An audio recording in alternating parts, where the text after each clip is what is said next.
or as a hybrid policy that can be found on our website. Board members are expected to attend meetings in person unless they have a disability and/or an extraordinary circumstance. Excused members and members of the public will still be able to participate virtually. Members who are joining via Zoom must leave their cameras on, and this meeting is being streamed live on our YouTube channel and a transcript is being recorded. Reminder to everybody, all of our board members in the room, that you have to speak into the mics in order to be heard online today. And then any applicants or members of the public who would like to speak in person today, we will ask you to come up to podium. And I know online you cannot see the full committee, but I promise we're here.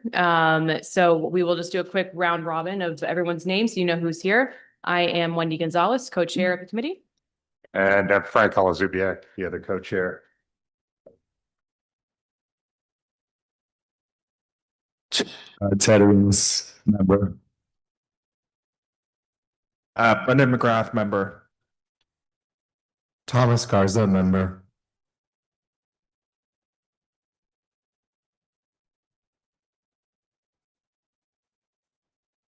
Sorry, you have to wait for a mic. It's like full board. James McDonald, member. Alan Austin, member. Christine Britton.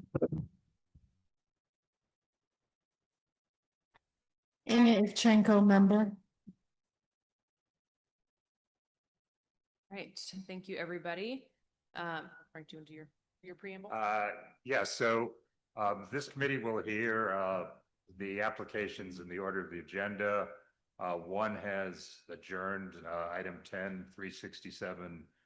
36 has postponed till next month, so they will not be heard tonight. We will call the agenda in order. If you are participating by Zoom and want to be heard on an application, please use the raised hand function when that agenda item is called, and you'll be moved into the main meeting at a proper time. We have a hard cutoff tonight for using this room, which was able to accommodate us on short notice. So I'd ask everybody to be as brief as they can, and we'll try to move as quickly as we can. Okay, so with that, we'll start our agenda with item number 1, which is an alteration application for 136 9th Avenue, Salinas. Is the applicant online?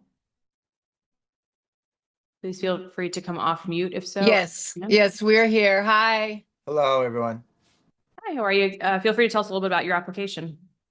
Yes, so we are Salinas Restaurant. We've been operating for 14 years now at 136 9th Avenue. And we have applied for the Dining Out New York Sidewalk Cafe program. And we just want to extend our existing liquor license to the Sidewalk Cafe. Okay, and just to remind the committee, we voted on the Sidewalk Cafe application a month or two ago, but did not have a STIP form at the time, which is why they're back. I just had a couple of questions about your stipulation form on page 7. Sure. There's a question, probably not worded in the best way, about no amplified music. So you're not going to have any amplified music outside, correct? No, definitely not. Okay, so I'm just going to say no music, so that's clearer. Okay. And then I was wondering on the question that says if there's amplified music inside, will doors and windows be closed? And you said not applicable. Do your windows not open? We don't really open them, but if we were to open them, we would definitely make sure that they were closed if we had amplified music on inside. Okay, so I'm going to change that answer to yes. Just Okay. clear. Yes, absolutely. Okay. That's Thank everything. you. That's everything I had. Okay.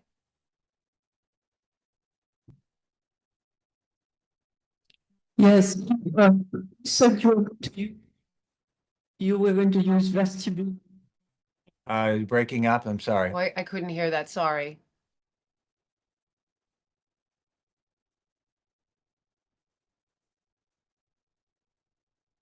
Oh, that's better. Oh, that's better. You turn it off, right? Yeah. Okay, yes. You said you were going to use a storm enclosure seasonal vestibule only. Would you be able to not use a storm enclosure? So we only use that for the front door. It wouldn't be around the sidewalk cafe. No, I'm talking about around the front door. Around the front door? Yeah.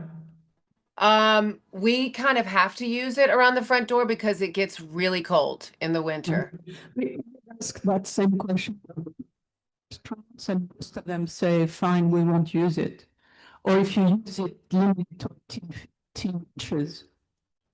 I'm sorry, I didn't understand that. You were Uh, breaking up there. Yeah, the connection, your voice is breaking up. Christine is saying that the storm enclosure can only be 18 inches from the facade of the building, can only protrude 18 inches.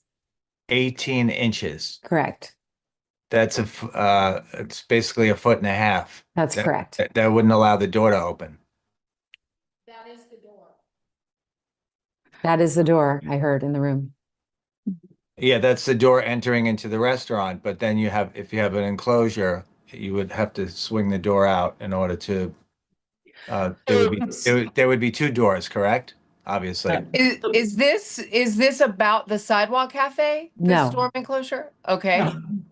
It's general. Yeah, Christine, we can't hear you at all. Yeah. I don't know what's going. I think it's the microphone. 18 inches is like, Can you hear me? That is what is standard.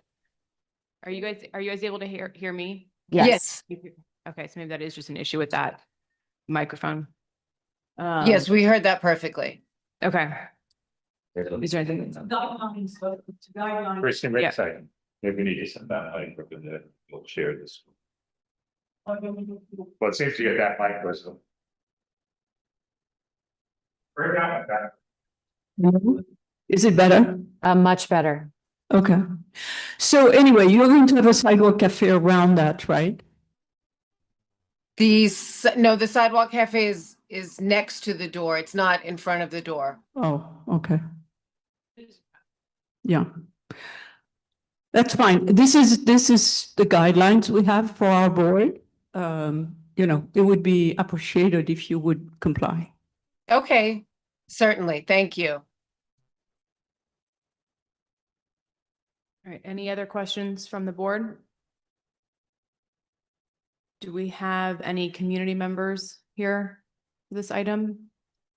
Nellie, do we have any hands raised online? No, there's no one. Okay, great. Fantastic. We have a motion in the room. Do we have a second? All those in favor? Aye. And online, great. Hello, Carrie, and that's Sorry, I. approved. Hi, and Carrie and Mike, sorry, you guys weren't on our screen when we did our intros, but we also have Carrie Keenan and Mike Noble, two our board members who are online. Perfect. Thanks, Mike. And for people watching online, we have 8 live committee members now, and that was a unanimous vote of approval. thank you very much, everyone. Thank you, everyone. We appreciate it. All right, now moving on to item number 2, 66 Hudson Boulevard East, floors 7 and 8. And then this is also connected to item number 3, which is 66 Hudson Boulevard East, floor 14. The applicant is online. Feel free to raise your hand or come off mute. Hi, Amanda Taylor here on behalf of the applicant. Fantastic, welcome. You want to tell us a little bit about the application? Sure. So these are both applications for catering establishment. It's for the Pfizer corporate offices. We have 2 applications. One is for the 7th and 8th floor, and the other one is for the 14th floor. They'll just be utilizing this license for private catered events at the offices for employees and their guests. The hours of service would always be between 7 and 8 p.m.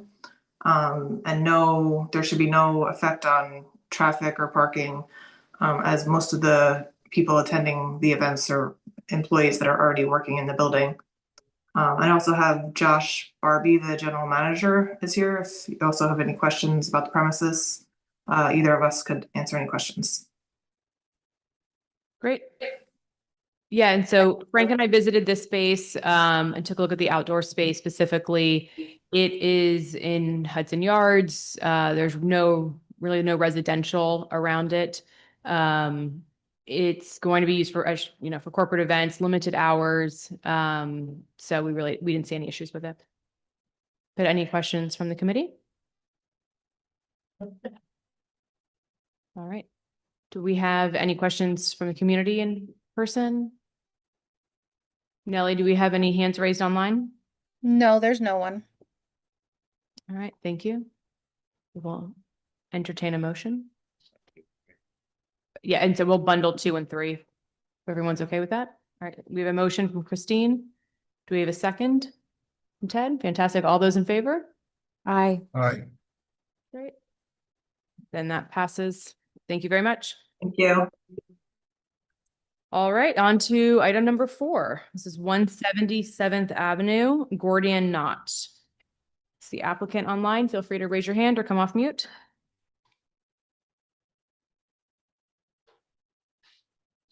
Hi, my name is Ellen. I'm from ABC License representing Gordian Knot. It's a diner that'll be opening at 177th Avenue. The owner is same as Malibu Diner, who's currently operating since 2006 at 163 West 23rd Street. He'll be relocating, but under a different name. Basically, same menu, same kitchen, same employees. We're moving to a new home with a new name. It will be a 2-floor establishment, first floor and second floor seating areas. First floor has 13 tables and 36 seats, and that's where the bar is located. And second floor is just dining area only, 20 tables and 52 seats.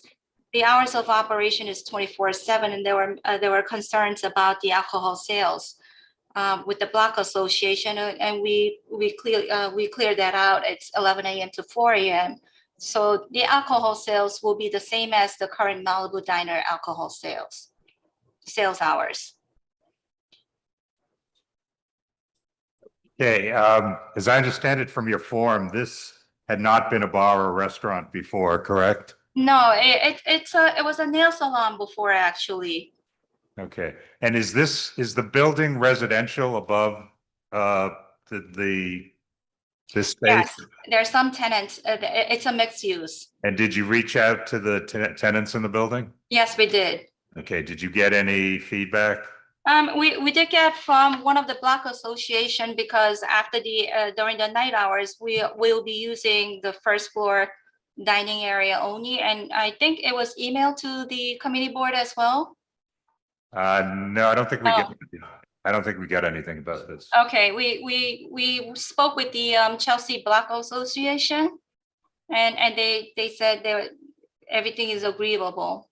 Okay, but I guess I'm concerned about the people in the building, given that, a nail salon would have been a lot quieter than a 24/7 restaurant.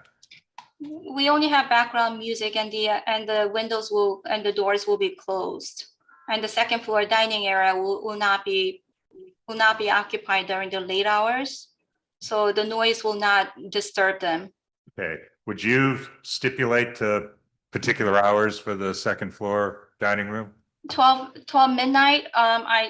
12 midnight is, but we could agree upon early hours during the weekdays, but on the weekends we ask for later hours. But very likely, because of it's spacious, 12 midnight is okay. Would that work for you with the committee board? Well, it's better than 4 a.m. So we'll see. No, it's 4 a.m. We're not gonna. There's plenty of seats on the first floor, so we don't need to send more customers upstairs at 4 a.m.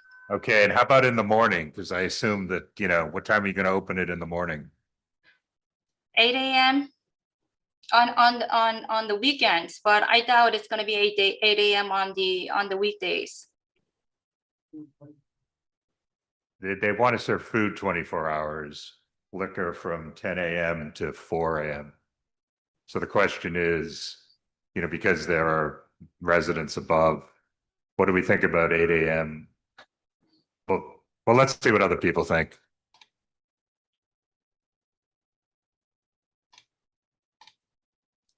Any questions from the committee? Give your mic, Christy. You got it. Microphone, it's right there.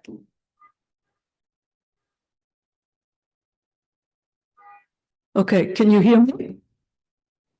She can't hear me, Yes, we can hear you. but she can't. She doesn't look like she's hearing me. Anyway, my concern is the noise. This has, I mean, it has never been used for this use. And I think there should be a sound, report and a sound for both floors, for the, the second floor and the first floor. And then once that is fine, then, they can serve whenever they are. I mean, then it's an issue of whether we want to limit the hours from 4 o'clock. Because that if we have 4 o'clock, then forever, this will be a 4 o'clock establishment, so. But the sound report is very critical to me. I'll speak to the architect since they're under renovation, if that can be done. And also, Alex was at Malibu Diner at 23rd location for almost 20 years without any complaints or violations. So No, but that depends of the building. So if the building at the other location was well isolated, then you wouldn't have a concern. So here, it is not whether you can do it, it's like you need to do it. Understood. I'll speak to the architect and get back to you on that.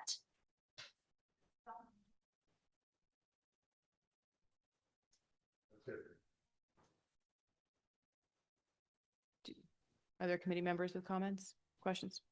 Tina, you have to use the mic. Yeah, turn on. Mic. Yeah, let's see. It's working? Okay. I mean, to the extent Christine brought that up, obviously I would like to see a sound report before the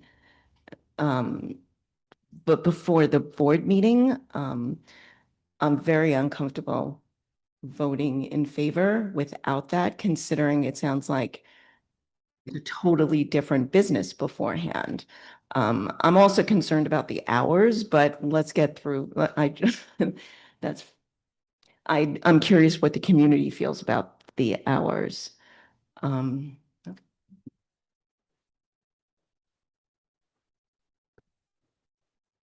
Any other comments before we open it up to the community? I guess I will. Hello. Sorry. I will be okay with it because of the nature of it. It's only background music. There's 2 floors separate. There's another floor that's probably not going to be used, but they definitely need to bring that report from the sound engineer. It's not the contractor that's going to be able to do the testing. It's a sound engineer that will tell the contractor how to appropriately soundproof that second floor from the neighbors if they need to. But the report will tell you that.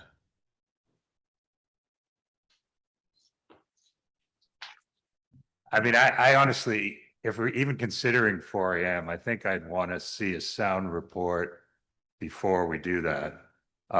Is there any way you can postpone and come back in December? Sure, no problem, because they just got the work permit and nothing has been done. It's gonna be a while before they turn this into a restaurant. Okay, so what we'd like is, and you've probably heard this request from us before, that you get an acoustic report from one of the New York City approved acoustic engineers. And that includes things like measuring sound levels in the apartments upstairs.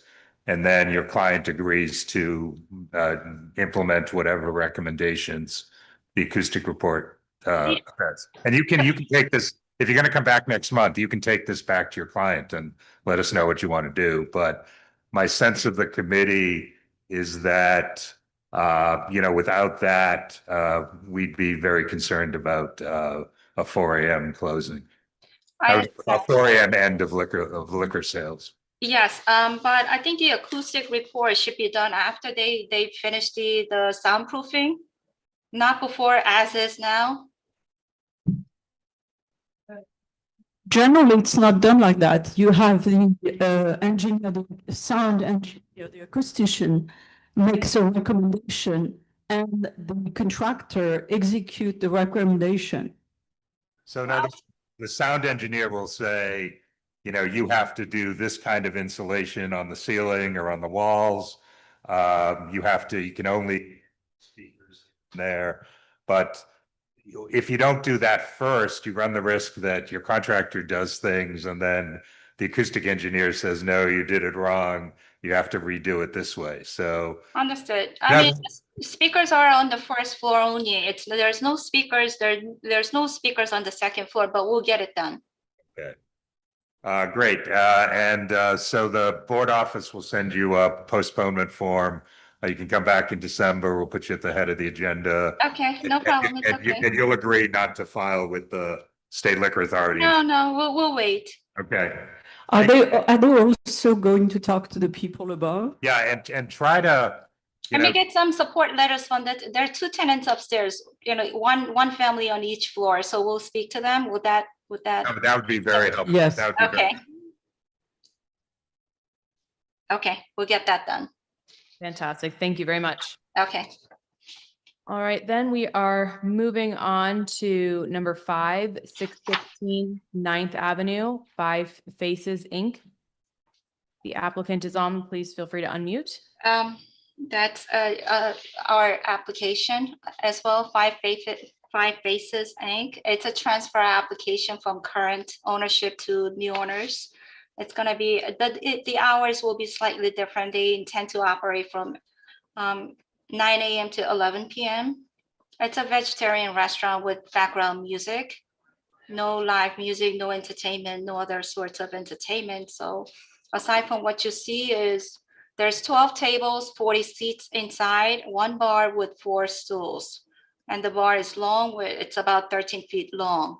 And they'll be serving, you know, North and Southern Indian cuisines. Aside from the fact that it's a vegan restaurant, really nothing much to say on this application. Okay, I actually was there last week, and the food's quite good, but I noticed you're serving alcohol already. Do they have a temporary permit?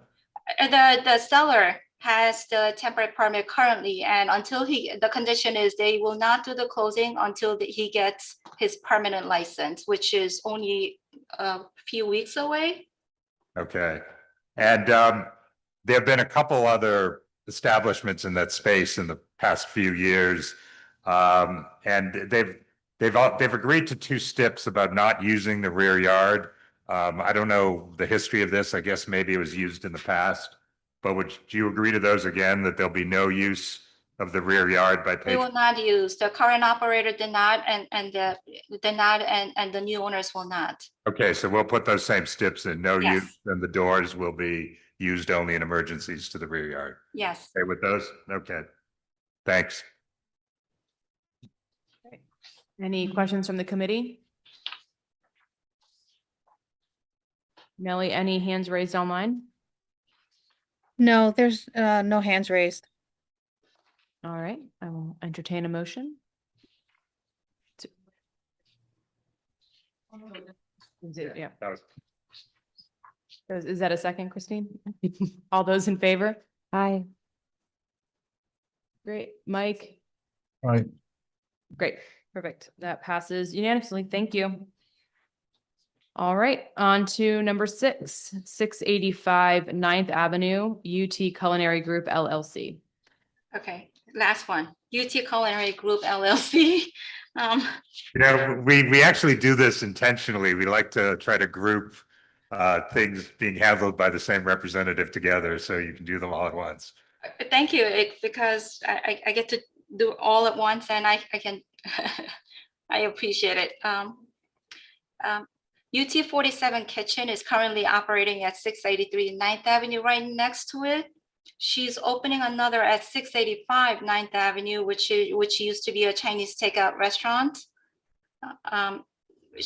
The owner was operating at since 2018. She was at 358 West 47th Street as a cafe. So which is currently closed. So that operation will move into 685 9th Avenue space. So we have 8 tables and 30 seats and 1 bar, but no seats at the bar because it'll be used for pickups, coffee service, morning breakfast service. their hours of operation right now, on the application, we kept the same hours as the next door UT 47. It's 8 a.m. to 12 a.m. On weekends, Friday and Saturdays, 8 a.m. to 2 a.m. But we will not open up till 12 a.m. Very likely, we will close on or before 10 p.m. Great. Any questions from the committee? Nellie, any questions online? Oh, sorry, go ahead. It's the same. Is there no like 200-foot rule problem here? Because this is the same block as Monkey Thief that just had an issue with the state liquor authority. Maybe they already had a license at this location, but It depends. Where's the front door for The front door will be on 680. The only reason, because of the 200-foot rule, our application, which was a transfer application, it was denied, even though the seller had full liquor. Right, but as Our door is on 9th Avenue. We're Yeah. not a corner which space. is on 47. yeah, so the 200-foot rule is Yeah. very technical in one aspect. It's not as the crow flies. You have to be on the same street or avenue. The doors to both have to be on the same. And Monkey street or- Thief was like literally next to her. Yeah, Monkey Thief was on the side street. That was the problem. But good thing to notice. Great. Any other comments? Nellie, anybody online? There's no one with a raised hand. All right. I'll entertain a motion. Got Christine, who the second. All those in favor? Aye. Aye. Fantastic. That passes unanimously. Thank you. You. All right, on to number 7, 180 10th Avenue, Hoffman Hall, Vanderbilt University, and Saunier and Castle by Rhubarb LLC. Yes, that's mine. Can you hear me? And Okay, great. And Nellie, while I'm speaking, if you could kindly promote James Kellerhouse and David Edwards, who should have their hands raised. Good evening, CB4, Max Bookman, Pizetsky and Bookman PC. Nice to see everybody. Tonight, I'm happy to be representing Vanderbilt University as well as Saunier and Castle by Rhubarb. So this is for the campus formerly known as the General Theological Seminary, specifically Hoffman Hall, which is a building on that campus that's been pretty well publicized in the city and in the neighborhood that Vanderbilt has come in to take over use of that campus and help reinvigorate and revitalize it after it had been used by General Theological Seminary for many years. I know Vanderbilt has been involved in outreach and community engagement in connection with their takeover of the campus, not just for this liquor license application, which they've done, but on a broader level as well, in connection with a number of different other regulatory approvals they've sought, as well as just being a good neighbor. So I know that some people on the board are already familiar, and maybe you've even met James or others from Vanderbilt. So this is a catering establishment liquor license. It's for private functions and events that'll take place within Hoffman Hall. The premises has been licensed for quite some time.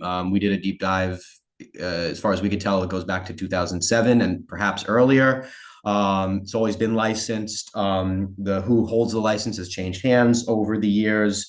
Most recently, it was General Theological, but the applicant here will be Vanderbilt itself, as well as Saunier and Castle, which is a name that you're also familiar with because Saunier and Castle by Rhubarb is a well-known catering and food and beverage operator in the city and in your community district. They have had and do have many liquor licenses in the neighborhood over the years, either under the Saunier and Castle brand or under the Rhubarb brand, which you should be familiar with. Happy to get into any other details that anybody has questions about, but for now, I'll just stop there.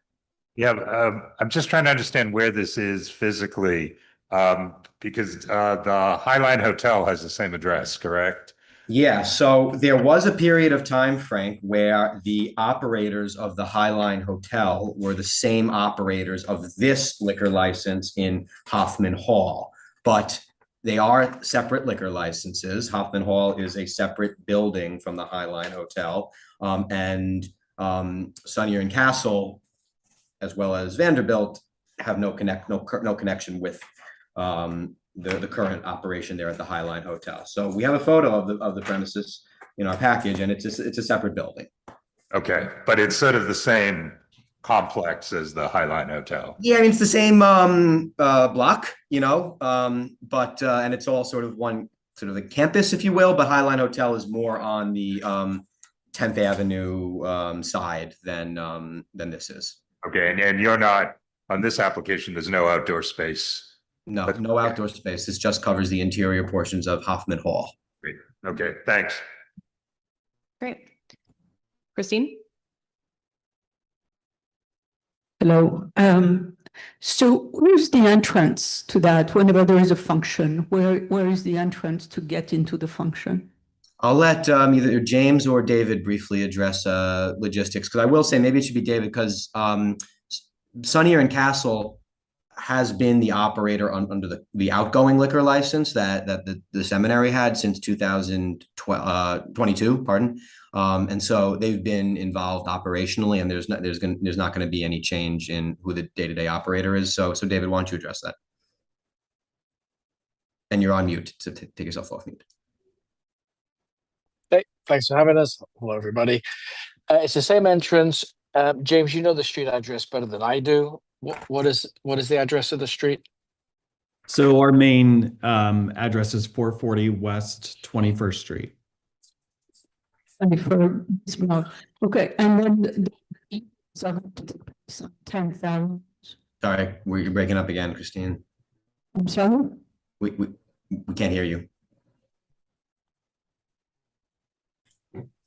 Can you hear me now? Yes. Yes. Okay. Are the deliveries going to be on 10th Avenue? Go ahead, James or David. Yes, the deliveries take place on 10th Avenue. Okay, great.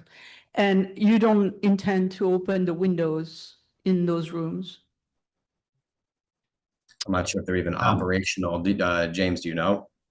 Yeah, they're very small. We can open, I would say, 95% of the window. There are small windows that can tip a little bit for some air circulation, but generally the windows are closed. It does have full HVAC system. Yeah. Okay, well, yeah, but because at the beginning of this process, the noise from the venue was really a problem for the neighbors. So if you can keep them closed during all the events, it would be very helpful. So I could speak to that, and I don't know if there's any neighbors here to speak. I don't speak for them, but when we did our email to the block associations, there was one group that raised their hands and brought that concern to our attention. That was before Rhubarb or obviously Vanderbilt had gotten involved, but they met with the block association, came to understand those concerns, and I believe there's a level of comfort there now with the operation that Vanderbilt's proposing. Great. Any other hands in the room? No. Carrie? Yeah, hi. Sorry, you said 440 West 21st? Yes, that's the main entrance to campus. And then people come up onto campus and walk to Hoffman Hall. So it is the entrance that will be the main entrance to the campus on 21st Street, right in the middle of the block. That's correct. Okay, I think it would be really helpful because you guys just came to Chelsea Land Use last night, and there's a lot of moving parts to show a campus map and exactly where you're going to be coming in.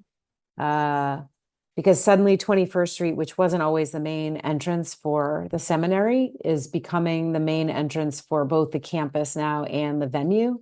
So there have been, I'm just anticipating some questions around how many people are actually going to be congregating outside of 21st Street. What are you doing for security? So but before you get to that, James, but just like one interject on that. So Carrie, we're happy to provide a campus map. I mean, typically all we provide is the area to be licensed, because we don't like there to be confusion about where alcohol service will take place. But yeah, Max, but there's like 21st Street, there's really only one entrance to the, and you say it's just a block, but it is the entire block. So yeah, no, my point is we're happy to provide a campus map. The other just point I want to make, and of course James could chime in after me, is the actual usage pattern of this liquor license is not changing from the way that the seminary used it. So there is a liquor license that is in place, and it's for the same uses that Vanderbilt's proposing. Can you confirm though that the entrance for that current liquor license was 21st Street? I mean, they're not, Vanderbilt's not building any new entrances, and so the ways to enter that campus area have not changed. Right. And I think that the feeling from the community was that everybody was entering on 20th Street, which is like what feels like the main entrance to the seminary. And now 21st Street is becoming the main entrance to the seminary, which is equally as residential, except not set back like 20th Street is, set back with all the lawns and the high fence. So I think I'm just asking because I'm wondering if there's a concern for crowds, or I'm not sure like what happens on 21st Street. Sure. I know James keeps wanting to speak, and so let me just say one more thing and then maybe let James say something. Just on the crowds point, I mean, that was also raised by the Block Association at one point that we just wanted to be clear with them on, and with this committee, is that as a catering establishment license, we're not opening up a regular right. going affair like a bar or restaurant or nightclub, because there was some confusion on that point, and there was some comfort that was drawn with the understanding that it, as a simple catering establishment license, it's the usage of the space is sporadic and only for when there are private events that need alcohol. And Max, just sorry if it's in there and I missed it, but are the hours the same as the previous license? Well, actually, the hours are better because the previous license, as far as we could tell, had no stipulations on it and had, and therefore was a 4 a.m. license. We're proposing 2 a.m. and that's really like a stretch. I mean, truth is that it'll be rare that there's events that it would go that late. Because this is a fully residential block. So, I mean, I'm just thinking of all the brownstones on the other side of the street. Yeah, I don't live in one of them. I wish I did, but I mean, the good news is, and again, we tried to communicate this to the Block Association, is that rhubarb, there's no change in who the operator is, and the operator is really taking the lead on being rhubarb. They're really taking the lead on things like bookings and things like that. And again, that's not their sort of their perspective on how to use this space is not changing. So if there haven't been problems, since 2022, then that should create a level of comfort that there's not going to be problems moving forward. okay. Last question for me is about the deliveries. And you said they will only be on 10th Avenue because 21st Street has PS 11 between 8th and 9th. So if you can't get past 8th and 9th, and then you can't get past 9th and 10th, it's going to be a real problem. James, go ahead. So I guess there are two things I would just share. One is that 21st Street entrance has been the entrance since 2008 when the building on 9th Street was sold. The secondary entrance, Carrie, to your point, is 20th. And there are some events like a wedding where that 20th Street entrance is used because the approach to the chapel is the preferred approach. So there's a bit of a balance. Most of those deliveries take place on 10th Avenue. When they take place on 21st, the corner of 21st and 10th, what we do is we contact the city to close a parking spot or two to ensure that the truck is not backing up traffic. Okay, thank you. Yeah, James, if I could just add, from the nature of deliveries, we don't operate a kitchen on site per se. All the food comes from our commissary kitchen, like when we go to the New York Public Library or somewhere else. So it literally is one box van that turns up, all the china, glass, and silver, all the food is brought off in one fell swoop, and then the van disappears. So it's not continual food deliveries for a kitchen environment. It's a one-shot delivery. That's a good clarification. Thank you. And can I just add one piece, because Carrie asked a great question about security. Probably different from the seminary is we do have security at the 21st Street entrance, 2 security guards 24/7 with a main contact line as well. So if there are questions or concerns, there's an immediate point of contact. Thank you. Yeah, Mike, go ahead. Yeah, hi. Well, thank you. That last part is part of what I was going to ask, and that clears it up. And Carrie had a lot of my questions answered for me as well. I'm just curious though. It's just because I was at the meeting last night as well. I know you've got your wayfinding signage and all that business. How does one know to get into a specific spot in Hoffman Hall if they're coming to one of these events now? Go ahead, James. Sure. So we use our security team and signage inside the close to direct people to Hoffman Hall. So there's no signage outside relative to this event space then, huh? We frequently put a welcome sign at the gate on 21st. It's very small welcome sign so that people know where the location is, and then they're directed once they're inside the gate to Hoffman Hall with security. Right. So it's a temporary thing then, yeah? Currently, yes. Yep. Okay, super. Thanks a lot. Great, thank you. Hold on a second. Nellie, when do we need to get this site campus map by? Give me 1 second. We're gonna get it to you tomorrow, so. Okay. Oh. All right, we'll give you a week, but Max, I'm just gonna put a stip in about that, okay? No problem. Any other questions from the committee? Nellie, do we have any other hands raised online? Yes, we have Susan Marshall. Okay.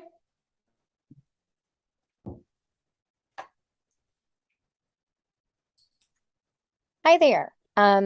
Thank you. I'm Susan Marshall. I'm the president of the Council of Chelsea Block Associations, and I am here in support of this application. I've been to several events at Vanderbilt, their series that they've hosted. I've met with James a few times. He was gracious enough to have me as his invited guest at the longest table.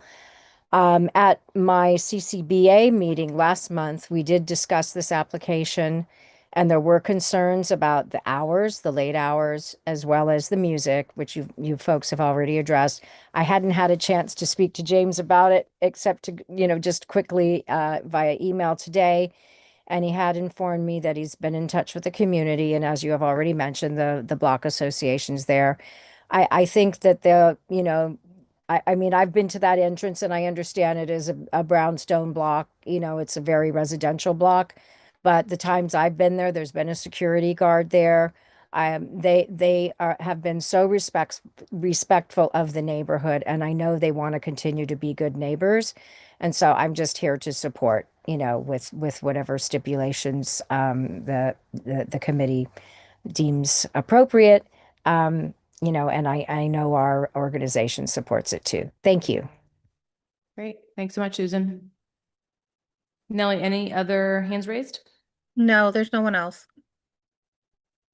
Okay. So I would just like to stipulate, if it's okay, that the delivery and parking blocking of the street, I'm not sure how to say it, but that it is permitted or cordoned off, that it's only taking place on the corner, or 10th Avenue. Perhaps the stipulation could be deliveries to the premises will take place on 10th Avenue or on 21st Street, and at no times will impede traffic on 21st Street. Not on 21st Street. I mean, I think the way we had agreed with the last operator was that every delivery would be on 10th Avenue. Yeah, that would make me more comfortable. Yeah, I don't think that's what is on offer here, unless I heard James incorrectly. I think James, I think there has to be some, unless I'm overstating the case. It seems like what I heard from James, that there by nature there has to be at least some option for deliveries on 21st Street. Is that right, James, or no? I mean, we would appreciate the option to, contact the city and secure some space for deliveries on the corner of 20th, 21st and 10th. They do not happen at the main gate. They only happen at Hoffman Hall, which abuts both 10th and 20th, or bordered on 10th and 20th. I think the problem we were trying to address last time was the traffic of trucks on 21st. Right. So when you have the deliveries on 21st, 21st is a shared street, which is, shared between traffic and pedestrian, etc. And from a safety standpoint, we felt that doing it on 10th Avenue, and at the time, as a transportation committee, we had requested signage on 10th Avenue to have the deliveries there. So if you want to say on an exception basis that you're going to do it on 21st, that's fine, but it would be helpful if it was an exception only. Good with that. That's good with it. Yep. Okay.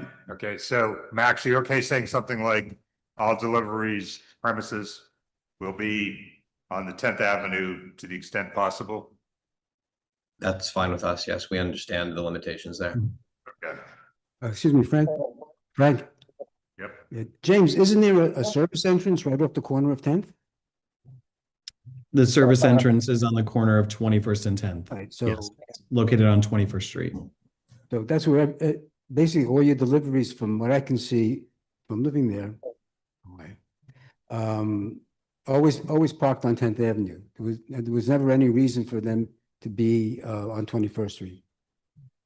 That's how we operated. Good. We stopped the truck on 10th and then we hand carted it around the corner on 21st. Right. Exactly. Yeah, so I don't want to, muddy the waters here. They're not looking to make any change from the prior operations. From what I'm hearing, both from Mike and Christine and from David, is that it seems like the general rule, and that was almost always observed, perhaps always, was 10th Avenue. I just think we're trying to carve out some opportunity in exceptional circumstances with a city permit to be able to have a delivery on the corner, but on the street, understanding that can't be the norm. Yeah, Frank, I've got one comment. Is it possible that in your stipulation, the word possible, maybe impracticable is the right word? Yeah. Right? Yeah. You okay with that, Max? 10th Avenue, unless it's impracticable. Is that what Mike suggested? Yes. Yeah, to the extent, yes.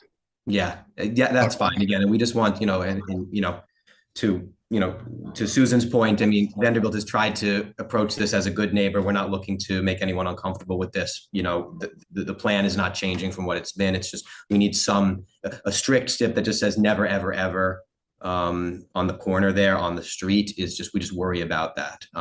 But we understand the message is to take all efforts to do it on 10th Avenue. So I think the impracticable language is good. Great. Thank you. All right. Sounds like we're in a good spot. We will entertain a motion. Great. All those in favor? Aye. Aye. Fantastic. That passes unanimously. Thank you. Thank you all so much. We appreciate it. Thank you, everybody. Good night. Night. We're glad you're here. To number 8, 259 West 19th Street, Heirloom Hospitality Partners, LLC. If you are from this application, please come off mute. Oh, you're here. Oh, that's right. Yes. You can come up to the podium then.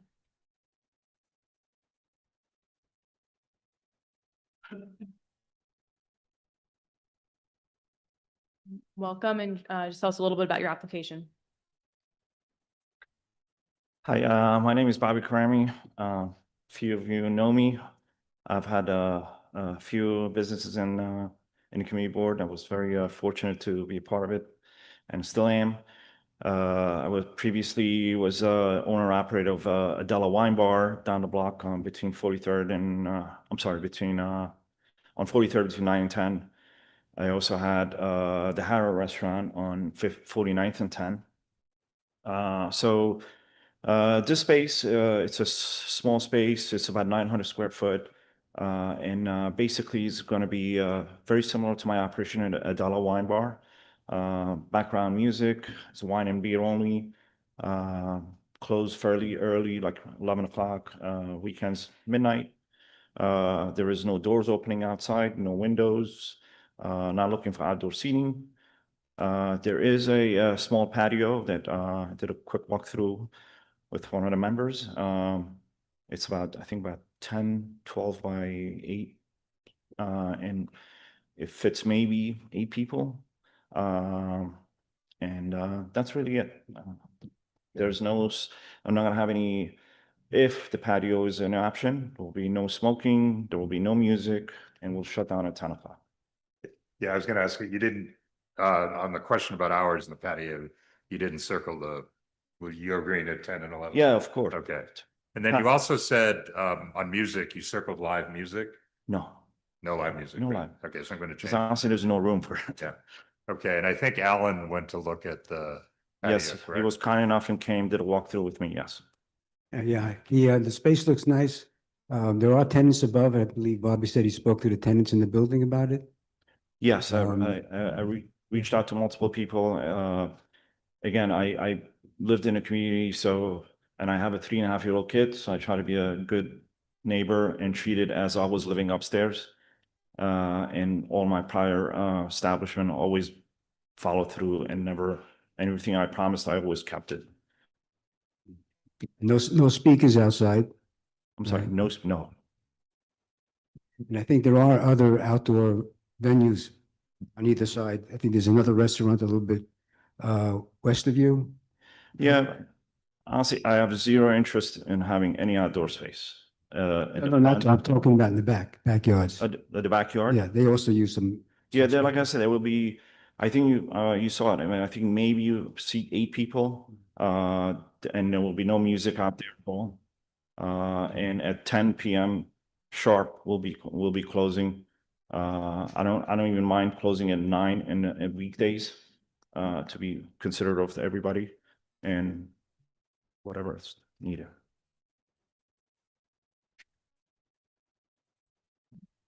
Hello? Yes. Two questions. So the backyard was being used, first of all, these are the same hours that whoever was there before? Is that, I don't think as far as I could tell, the people before that did not use the backyard. At okay. least based on our paperwork. So, I mean, are we concerned about the backyard? Well, that's why Alan went to look at it.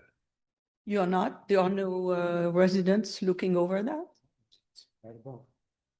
He spoke to his resident. So Did you speak to those residents and made them aware that the backyard was going to be used? Yeah, I spoke to a couple of residents, one on the 3rd floor and one on the gentleman that had a window in the back. And then I had also the landlord, I asked him to please email my information to all the tenants to make sure if they had any questions, any concerns, to reach out to me. They all have my personal phone number and email.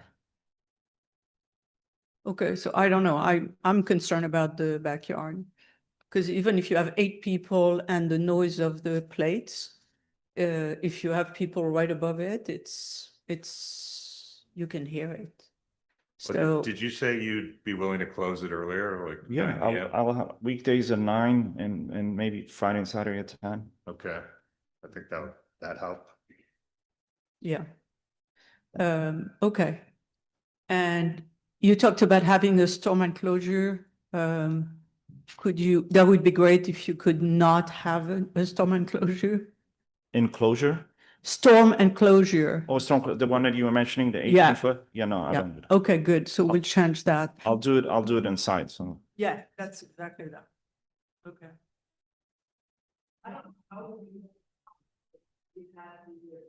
Of kind of tell us what they think, you know. Well, we can see, Nellie, do we have any hands raised? No, there's no one. And we did get an email from the Chelsea West 200 Block Association. Basically, everything they were concerned about, they've agreed to closing at 11 at midnight, closing the French doors. And what they said was a small patio outside will have no music and no smoking. We'll have very limited seats due to size and close early. So that was the Block Association's comments on that. Any questions from the committee? Any other questions? All right, I mean, Shane, you wanna, you're okay, can you live with the 9 and 10 or?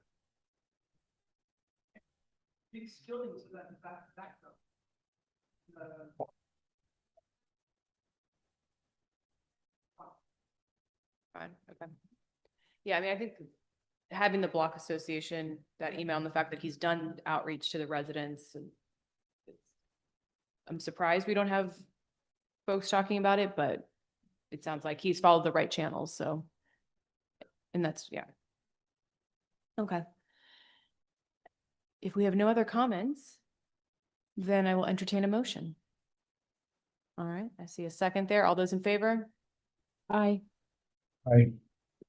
Okay, that passes unanimously. Thank you very much. Good luck. Thank you. Have a great evening. Thanks, you too.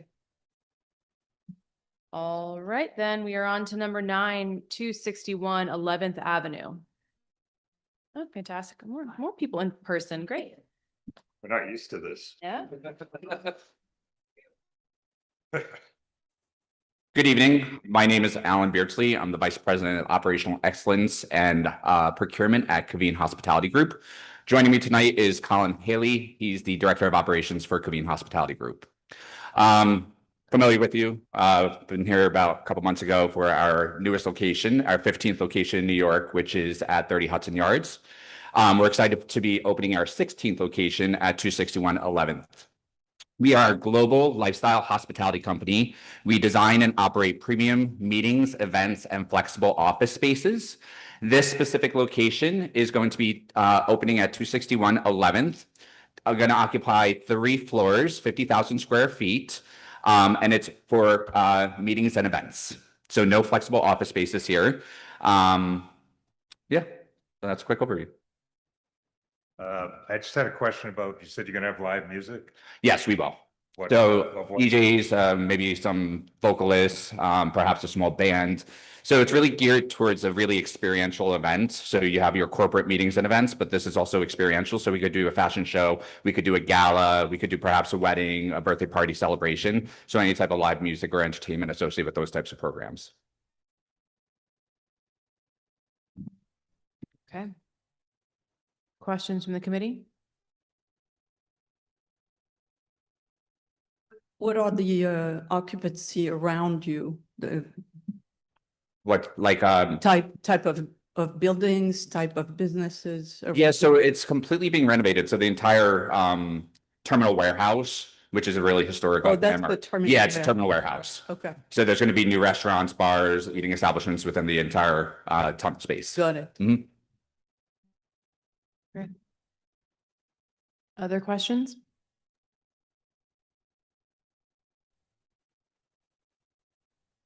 Nellie, do we have anyone with a hand raised online? No, we do not.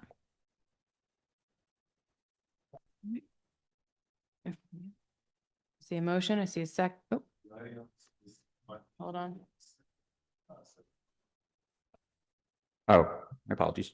All right, so we just need to amend the application to include DJs. Okay. Great. All right, so we have a motion and a second. All those in favor? Aye. Anyone not in favor? Okay, abstain, okay, 1 abstain. Any other abstain? All right, that passes. Thank you very much. Thank you.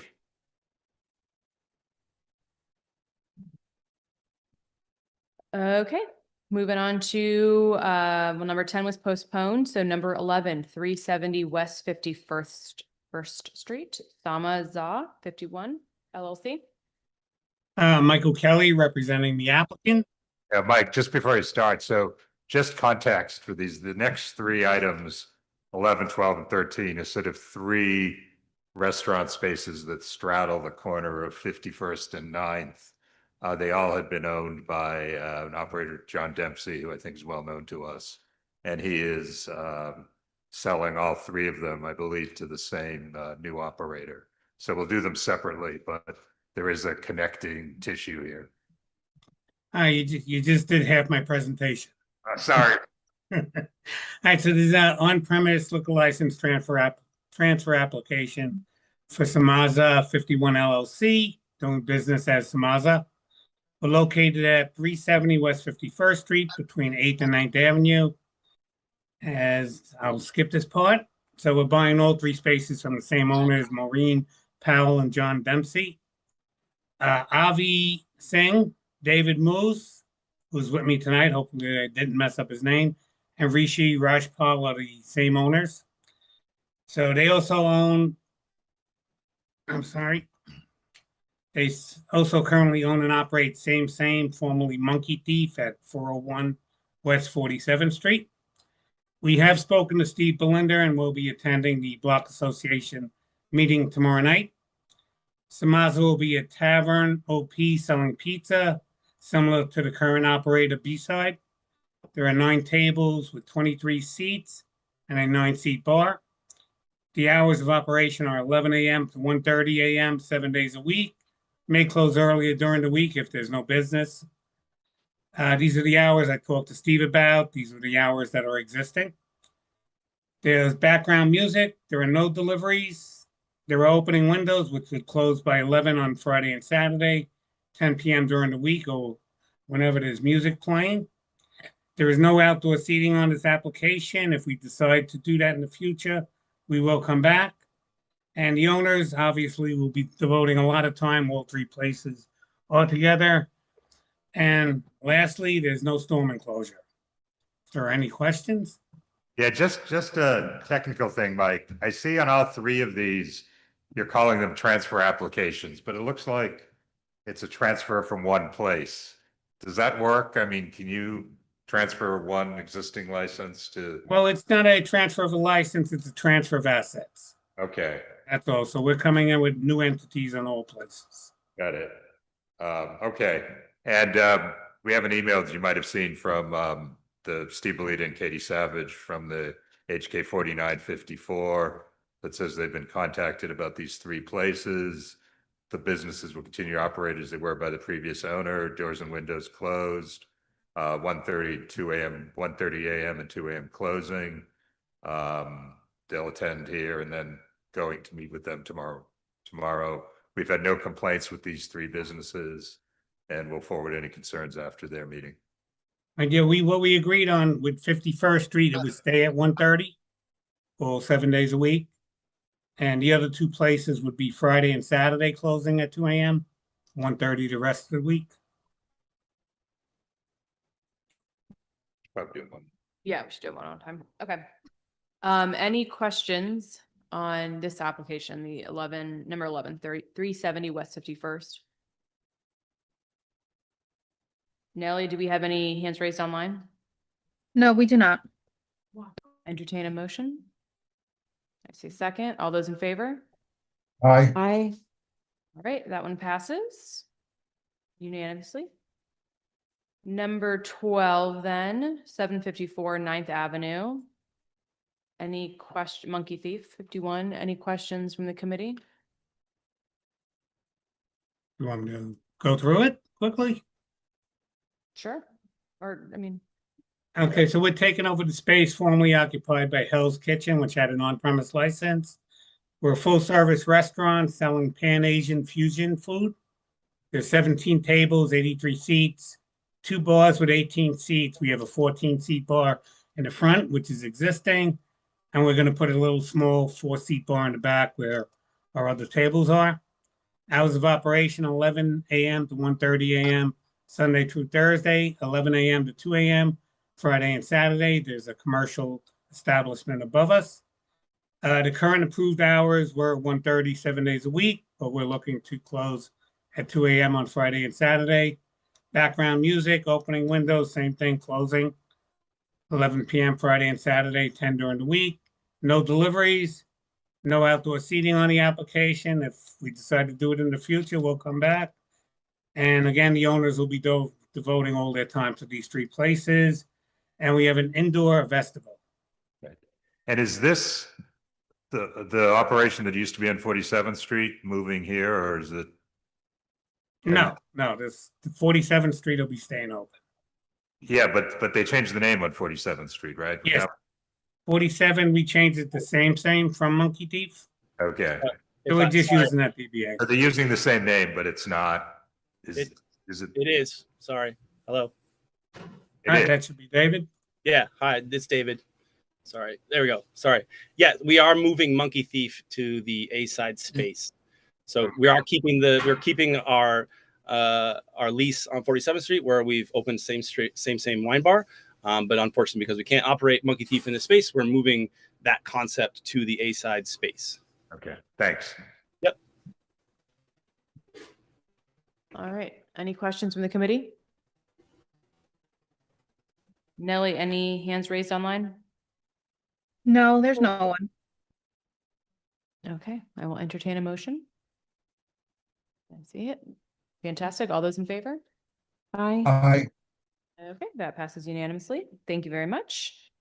Now on to number 13. You want to tell us a little bit about 756 9th Avenue, Rita's LLC? All right, so we're a full-service restaurant serving Mexican cuisine. 12 tables, 29 seats, 13-seat bar.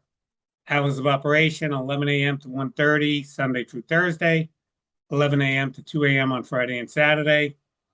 Background music, there are opening windows, which will close 11 p.m. Friday and Saturday, 10 p.m. during the week, or when music is playing. No food deliveries, no outdoor seating on the application. If we decide to do it later, we'll come back, and the same, there's no storm enclosure. Fantastic. Any questions from the committee? Nellie, any question or hands raised online? No, there's no one. Okay, I will entertain a motion. All right. No, I thought we were going to order a pizza. Okay. All those in favor? Sorry. Aye. Fantastic. That And pizza, sorry. happy you're getting pizza, Carrie. All right, that passes. Thank you so much. All right, thank you. Good night, everyone. Okay, now we're on to number 14, 525 8th Avenue. TSS 8th LLC. Yes. Hi there. Good evening, everyone. My name is Mastin Sansom. I'm the attorney for the applicant. This is TSS 8th LLC, Doubletree Hotel at 525 8th Ave. Unfortunately, the GM at the last minute was unable to attend. His name is Brett Fetter. And on the application, I know his email was TBD, but I do have that information now, of course. But this is more akin to a corporate change application. There are 3 co-licensees. One co-licensee, TB18 LLC, is actually remaining on the license. The other 2 entities, one's an operating entity, one's the owner, are different actual entities. However, the principles remain the same. So essentially, TSS 8th LLC is buying the property. TSS 8th is the operating entity, and TB1-8 is remaining as the, I believe, manager, if you will. But nothing is changing with the premises, physically or with regard to the method of operation. So there is a rooftop area. However, stipulations that have been previously agreed to state essentially no bar outside, no bar out on the roof. And then the hours of operation, closers at 10 p.m. Monday through Thursday, and then 11 p.m. Friday, Saturday, and Sunday. There are 9 tables, 20 chairs, and no music outside. And inside, it's recorded background. Oh, it looks like there is recorded background only outside. But again, that was I believe, agreed upon, element to the application with the prior licensee, if you will. Again, the principles aren't changing. This is very similar to a corporate change. So Mastin, first of all, in terms of indoor music, I'll circle background on page 2 because you didn't do that. And Frank, I knew you would find that, which is great. Love it. But yes, absolutely. Okay. Please. And then both on this stip form and the prior one, you had answered yes, that there wouldn't be any amplified music in the outdoor space. Is that changing? Right. No, he said he thought they did have background music out there. Yeah, when I looked at the last step, it did say recorded background. Hold on, let me, you have the prior steps.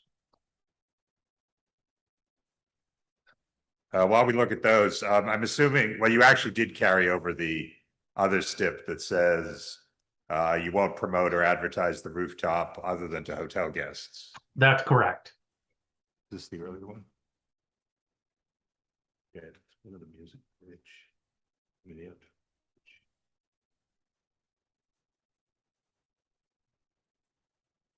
No, the prior steps say no outdoor music either. Okay, and those are the signed steps, not the application, what have you, correct, Frank? So yeah, these would just go to the end. Sure. Yeah, these were the ones signed in November 2019. 2019, interesting.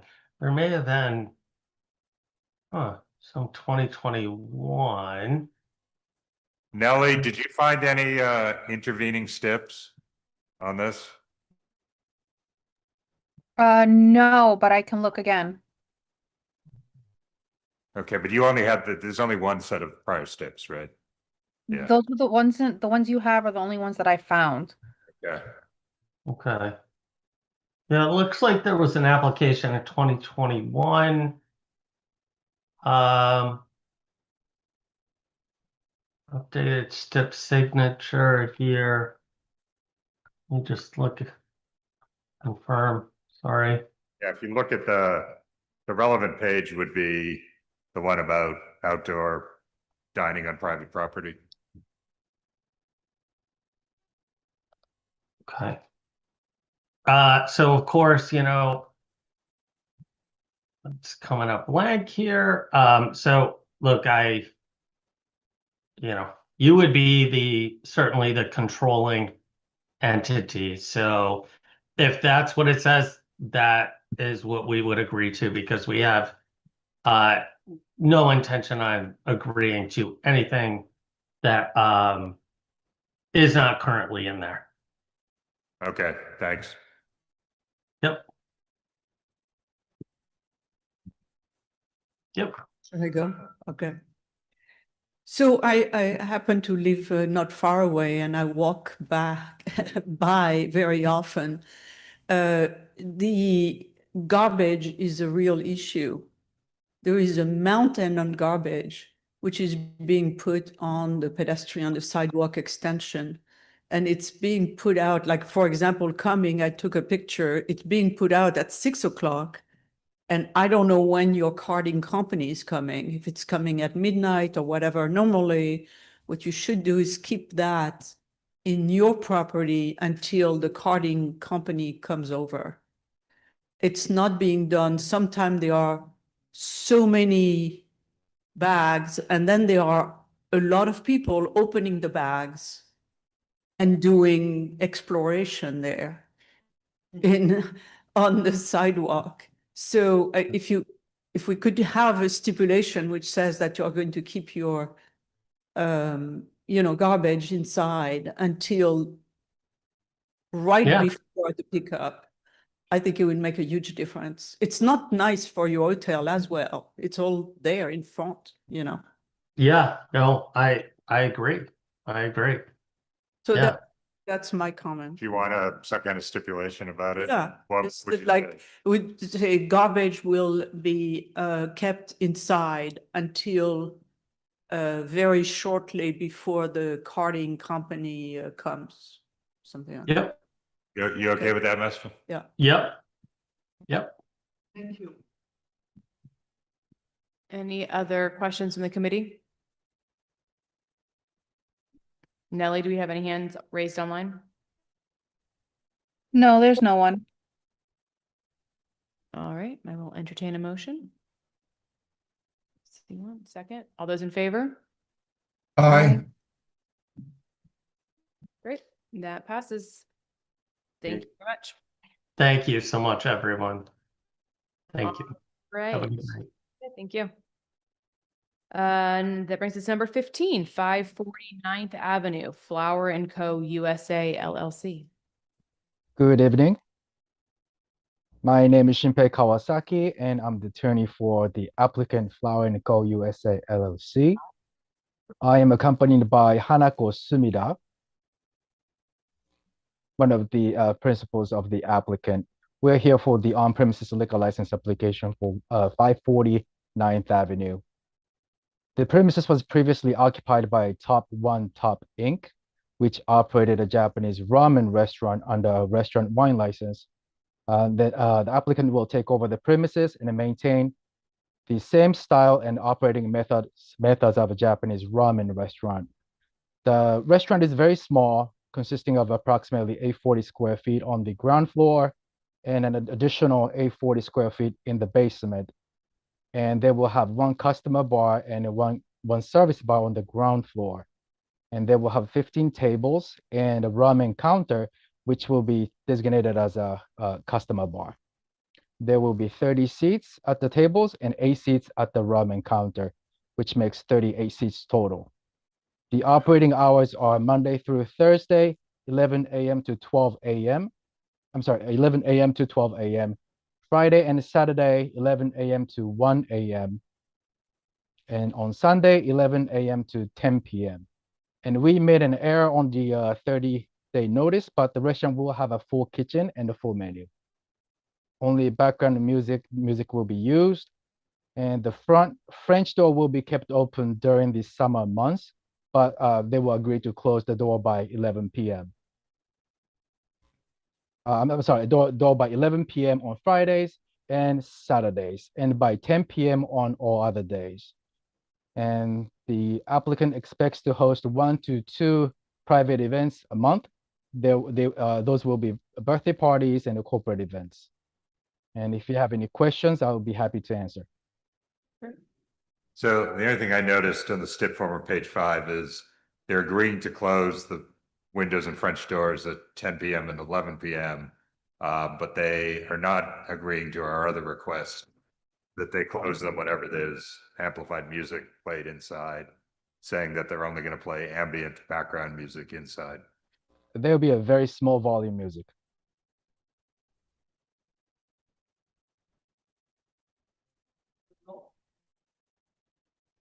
And it's a one-story building, no residents upstairs. There are other establishments on both sides. But the law is if you can hear it from the sidewalk, right? So do they understand that, background music means a lot of things to a lot of different people, but if they're going to have the doors open, you can't hear any music on the sidewalk. Right. Do they understand that's what the law is? They understand. Okay, because a lot of background music you can hear on the sidewalk, with the windows open. Right. Even with the windows closed. Well, it's going to be like a dental office, small music, and the speaker will be placed in a way that they won't be heard from outside. And if it's going to be an issue, they will close the door.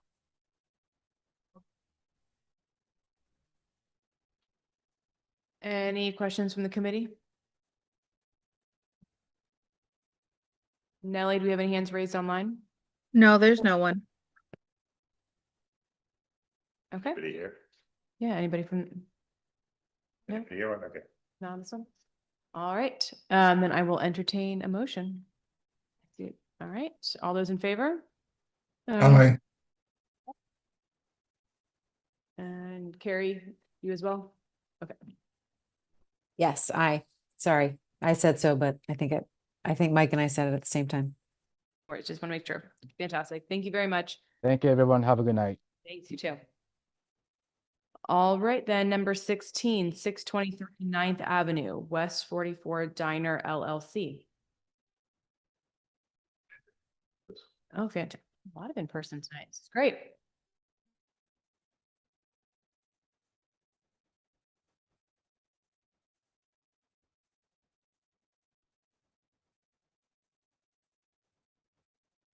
Hi, everyone. I'd like to thank you for convening and giving us Yeah, if you could just speak a little louder. People in All right, thanks, everyone. You kind of get that part. Steph and I are in the midst of making a new diner on 44th Street on the corner. You guys know kind of what our intentions are. We plan to open a 24-hour diner, bringing it back 7 days a week, 365. And we're hoping to have privileges to serve liquor there. And here we are, Steph. Okay. So I don't know if anybody knows us, but we have 3 other establishments in the neighborhood. We have Steak Frites Bistro on 38th and 9th. We have Local 42, which is on 9th between 41 and 42nd. And we have Lovely's Old Fashioned Burgers on 45th and 9th. So we came for 2 liquor licenses in the past. When we came for Steak Frites 3 years ago, we were on a block that there was practically, we know what was going on during COVID. There was nothing there besides Tavola. And she opened, we opened, and we've changed the whole dynamic of that block when nobody believed in that block during the time we took that lease. About 2 years ago, we expanded Steak Frites with Farida next door into a 110-seat restaurant. And we've been operating this week 3 years fully, and we have a lot of followers in the neighborhood who've been coming to us and saying, we're very happy what you did in the neighborhood, and we'd like to see the 24-hour diner come back, because we feel that New York is losing them monthly, and every time there's a story, people are sad that the 24-hour diner is gone. So we were waiting for the right opportunity to find the right corner, and we wanted to be above 42nd Street. And it's when the landlord of the building at 623, who our son is a big fan of all our restaurants, approached us and asked us if we were interested in renting our space, because their other option was Taco Bell. And we did not like that, because we don't think Taco Bell should be on that corner. So after looking at all the possibilities of what would go there, it's really a 24-hour diner. And we want to bring back everything homemade, bagels, desserts, fresh sodas. I don't know if you saw a sample menu that we've put out, but we want to light it theatrically with our United Scenic artist, David Towsley from 829, who did Local 42 for us. He's going to come in with his team. We're going to light it properly. We are going to keep all windows closed at all time. There will never be any windows open to the street. We will be having only background recorded music, and it will be very lit like a diner. There's no other intention. Adam, being the culinary genius that he is, we're going there for the culinary kill, and that's what we want to do. Yesterday, we had a meeting with W44 Block Association at the Beacon High School. I believe around 20, 25 people came. Susan, who's right here, was representing the group. We did a reach out. I got about 120 signatures of residents literally on the corner, the 4, 5, 6 residential buildings. I waited for 3 days for people to go home, spoke to them. I would say a majority, the 90% of people I spoke to, were very excited that this corner was an eyesore. And unfortunately, the last 2 operators never did it justice. They literally operated in a way that didn't bring the best out of that space. We also agreed that the back space on 44th Street, that's part of the space, will be enclosed permanently. There will only be a fire exit door. All entrance to the space will be from the 9th Avenue corner. We intend to redo the whole front and to do the corner a bit like Marseille, a door on 9th and a door on 44th on the exact corner of the building, because they put a bus seat in the concrete right in front of us there that we cannot remove. So it's the only natural way to rechange the whole structure of the building. We intend to spend north of $800,000 by redoing the whole structure to remove the front and make it all glass so we can see through the whole space, since we want to redecorate a 1950s looking diner that's very Americana. So we're extremely excited about this. We've been in the neighborhood. We're passionate about the neighborhood. I've lived on 47th and 9th for 33 years. I walk these streets. I talk to everybody. And this is what Elf's Kitchen needs. It's a 24-hour diner. So we're requesting rights to serve liquor from 6 a.m. to 4 a.m., but we would be okay to start at 8 a.m. because we know that people rarely will want to drink with breakfast, but if they want to have a mimosa, they have the opportunity to order a mimosa. And that was some of the feedback that we got last night at the W44 Block Association. And so we thought that was reasonable. Thank you very much. Questions from the committee?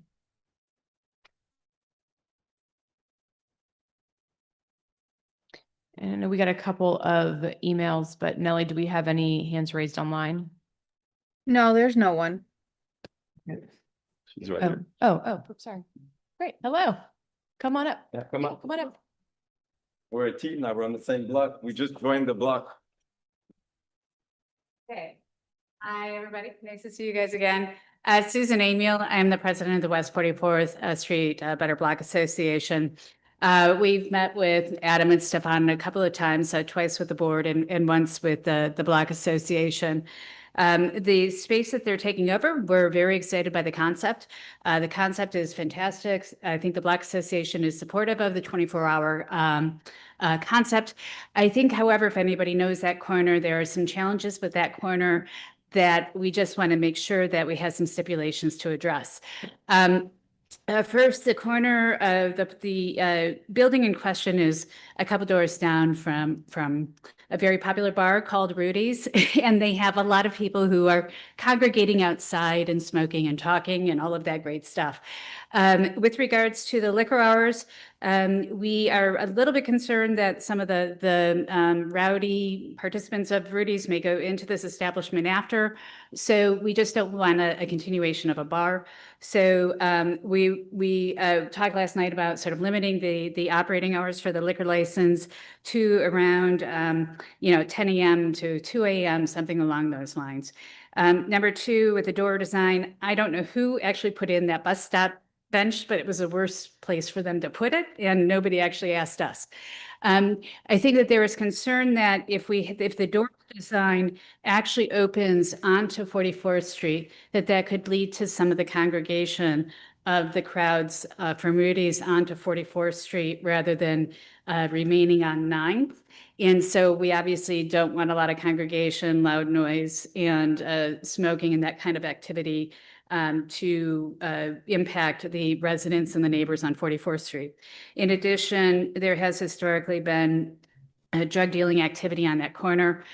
We have talked to the applicants about increasing security with regards to security cameras so that we would have 180 views, because at this point in time, it's kind of drugs may or may not be sold out of the cars. But that area, just given the crowd, that's generally who they're generally targeting.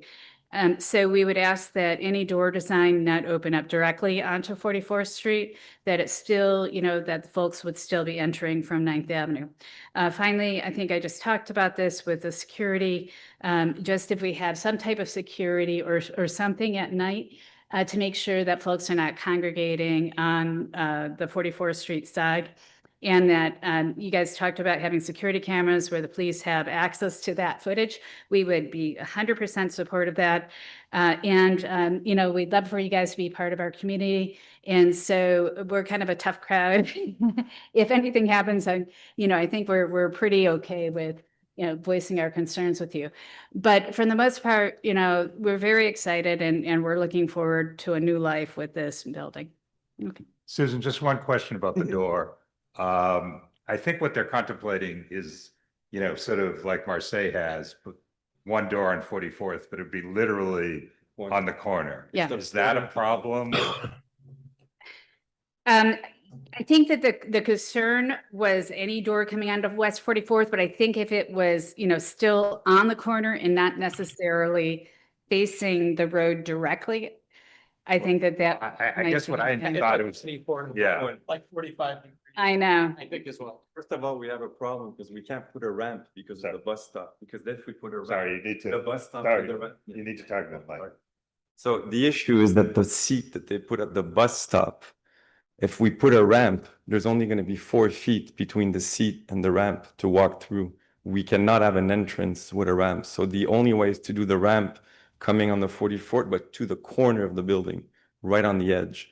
So there's going to be a door on 9th with a step up, but the handicap access that's flush to the sidewalk is going to be on 44th, but on the corner of the building. Literally, it's just going to come out 4 feet from the corner, which is the door entrance. And it's gonna run up east. Exactly. It's going to run up east. So you will only have to walk east to go in. It's the only way. But it's the only way that the architects can design it legally for it to be handicap access without obstructing the bus stop.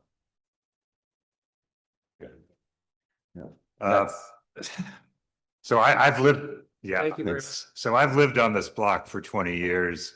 And I am, as Susan said, eager to see something go in this corner place. That said, in the 20 years I've been there, I don't think anything there has been open past midnight, including the restaurants all around on the corner, Mamma Mia and Marseille. They all close, I think, at 11 and 12 at the latest. So I think, you know, I was at this meeting last night, and it seems the community is very much in favor of food service 24 hours. They didn't have objection to that, but there was serious debate and difference of opinion about the hours of the liquor license among the people at the meeting.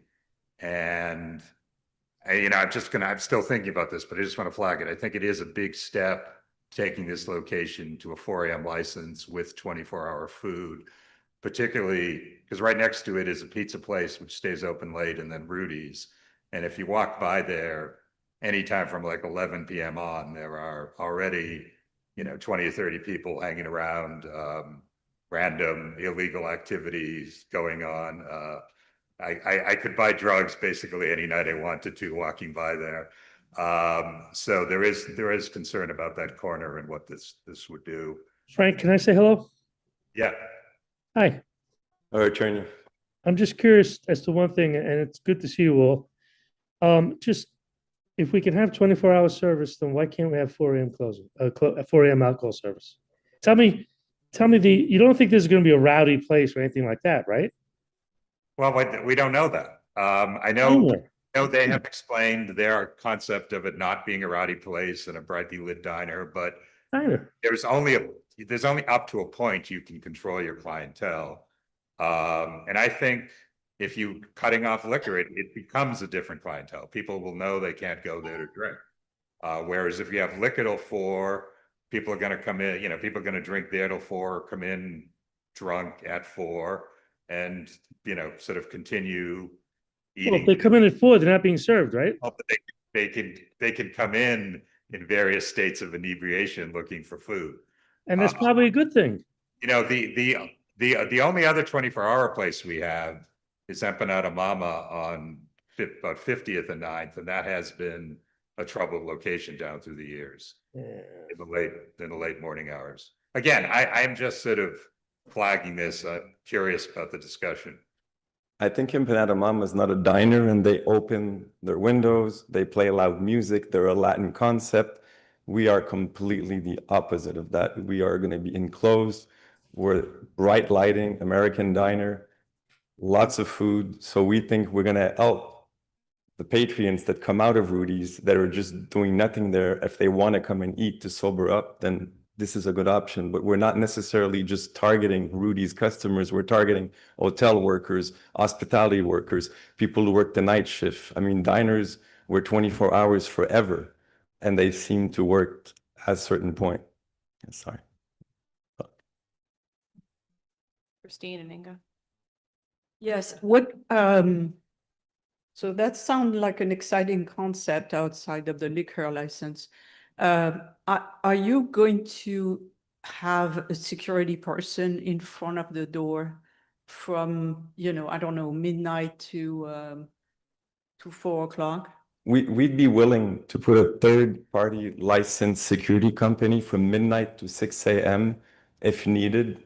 On the weekends, necessarily yes, but if needed all the time, we could grow into it depending. We're going to have professional management at the diner. So we will assess this. We're operators, and we want it to be safe. We want it to be clean. It's No, in our I best hear yes. So interest. this is yes or no? Yes. Okay, and right away at the beginning? Yes, on the weekends, midnight, No, and 6 a.m. the other days, if they are 4 o'clock as well, it's the same thing, right? I mean, we want it to be secure, but we're gonna open a diner for 24 hours and we understand that the ramp up the first year, we're gonna be at a loss and we're gonna spend a lot of money on labor to get this place going, and we're gonna commit to not closing it earlier, and we're gonna build it over time. Stefan, can I make a suggestion? Yeah, What if we did 4 o'clock Thursday, Friday, and Saturday? And if the need arises for the rest of the week, then we'll do it the rest of the week. That's what he said. yeah, Yes. that's what I'm saying. We definitely He would. said, and I was pushing for every day. Okay. But we can stipulate about the security. We want that. We think it's important. But we're not opening a place to be rowdy. We're opening a place for people to go eat. You know, it's interesting. What you are opening a place for is different from what the place becomes and the sidewalk becomes. The sidewalk has a life of itself. Okay, so that's what we are concerned about. I would say that the condition of the sidewalks in New York City have their own life. And so I think what we have to look at is what would that life look like with the right operator on that corner, taking accountability, managing it, patrolling it, and with best practices. And I would say comparatively to other operators, we knew who they were. I feel that we are the right folks for that job. And comparatively to the dark corner it is now, that's a different set of challenges and problems. By having 180 degrees of cameras on all sides, LinkedIn is a deterrent for people who don't want to get put on camera committing felonies, whether or not NYPD wishes to enforce it or not. The police matter, and that condition stays.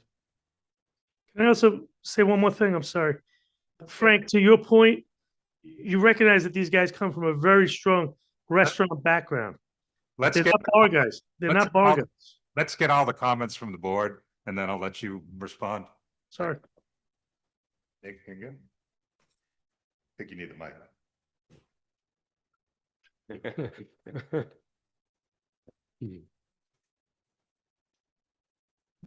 Christine's just keeping the microphone handy.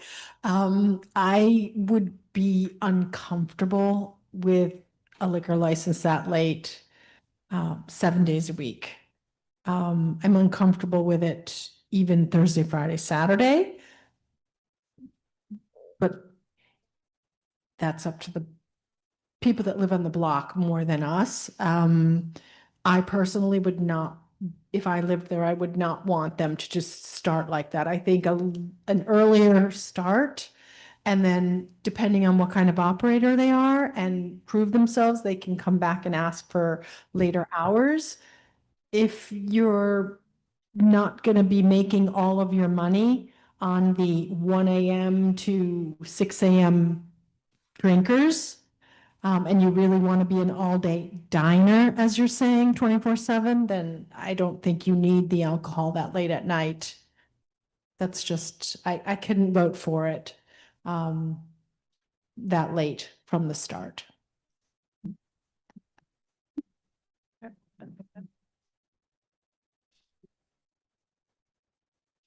I think we should take into consideration what the block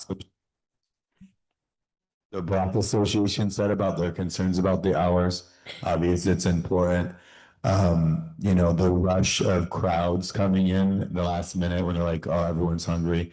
It's more about security, crowd management in terms of what's going to happen on the sidewalk once 2 o'clock hits and everyone's running to because they want food. I don't think that would be that great of a loss if you guys were to say no alcohol from 2 to 8 a.m. I don't think it would hinder your business that much because most people coming in at that time are already pretty tipsy. And so I would go in fact of what the Block Association said and say I would in support of this with 2 a.m. Liquor until 2 a.m. Serving at 8 a.m. and with a security guard on weekends. Weekdays, I don't think there's going to be that much traffic that you'll need security, but Friday and Saturday night for sure. So that's my take on it.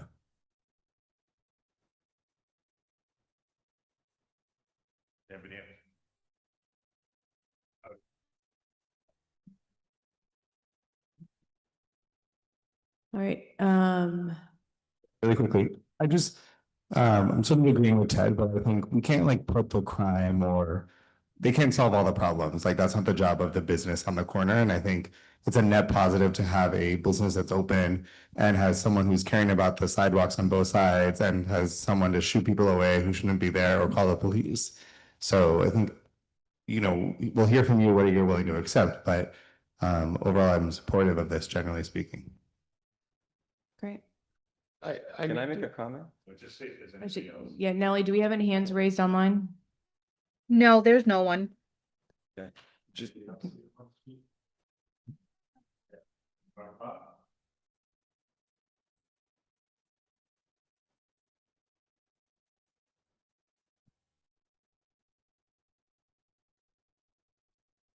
How are you? I'm Chris Wilford. I'm a resident of the area for 20+ years and a frequenter of all of their establishments. And I think they've been a wonderful addition to the neighborhood. I also agree that we're losing our diners, having been born and raised in Manhattan. And also having been a partner in a restaurant, the liquor license as a generator of income is incredibly important. I heard someone say, liquor till 6, they can't. 4 a.m. is, I guess, the latest legally you can do it. But it is an important factor in that with rents and every other cost of doing business in the city and the margins on restaurants being so tight and so low and the failure rate being so high, it's just difficult to take away a very important profit generator. That being said, I don't think alcohol will be a major part of their business, but it can certainly be a difference between someone walking in and not walking in. That also being said, there is no lack of places to get booze or a drink at a bar in the area. There are plenty of options. And I have never for once gone to a diner to have cocktails. It's well lit, which is not what I want, what most people want. And there are plenty of options. But as stated, if you were a night worker, if you are someone coming in for a bite and you have the option to have something, I think it's very beneficial. But on a whole, I've been very impressed with all their operations, what they bring to the neighborhood, and their awareness of keeping bright lights and that whole corner more protected is a great addition to potentially just another restaurant going in or what else that will be closed at certain hours, will not care about lighting the space for safety, and they do have concerns about that. So just stating that support for them. Thanks. Thank you. And just if I could make a comment, last night, in the crowd was, the gentleman Jeff from Westway Diner, and Westway Diner has a 4 a.m. liquor license. And they serve alcohol at 7 a.m. when they open, straight through. Their choice operationally is to not stay open. That's for different reasons. Those are reasons down to staffing and whatever the arc of their business is. But right across the street, basically with the same exact geography, there's a precedent of that. And so clearly there was a need for that, or there wasn't an opposition for that. And we feel that this is congruent to that. Okay, although the difference is Westway Diner has been there forever and they got their liquor license at a time when I believe the community boards weren't even discussing time limits on liquor licenses. So basically every license I'm aware of that goes back that time has no time limitations. I'd also want to remind the committee that I think most of you were here. We actually recommended denial of the 24-hour liquor license at this very location shortly before the pandemic. There was an applicant before the current operator, and for many of these same reasons, we do not recommend approval of that one. Okay. Nellie, I do see one raised hand online. John Kissian.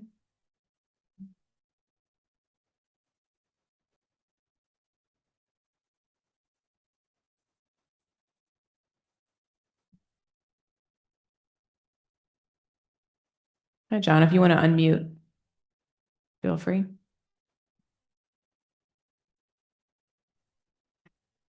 Do you have me now? I'm sorry. Yep. It was just a quick question, and I'm sorry that I'm late to this. What is going to happen to that side little restaurant that is always open further down 44th Street? Right. They've already agreed that it's going to be operated as one restaurant. That's not going to be a separate business. And that door down on 44th Street will only be used as an emergency exit. Okay, that's great. Customers will have to enter through the corner door and find their way back there. And I think they may want to use it as sort of a private party space or things like that, but there won't be regular entering and exiting on 44th Street down the block. Okay, because that's been a noise problem with the previous owner, a real problem. That's right. It operated as like a secondary business, like a speakeasy or something like that. They had a pizza oven in there, and we heard about that right away. And that is not our intent to run a secondary hustle out of that back area. And sorry, another question, the music that's internal or internal and external? Internal background music only. Okay, thank you.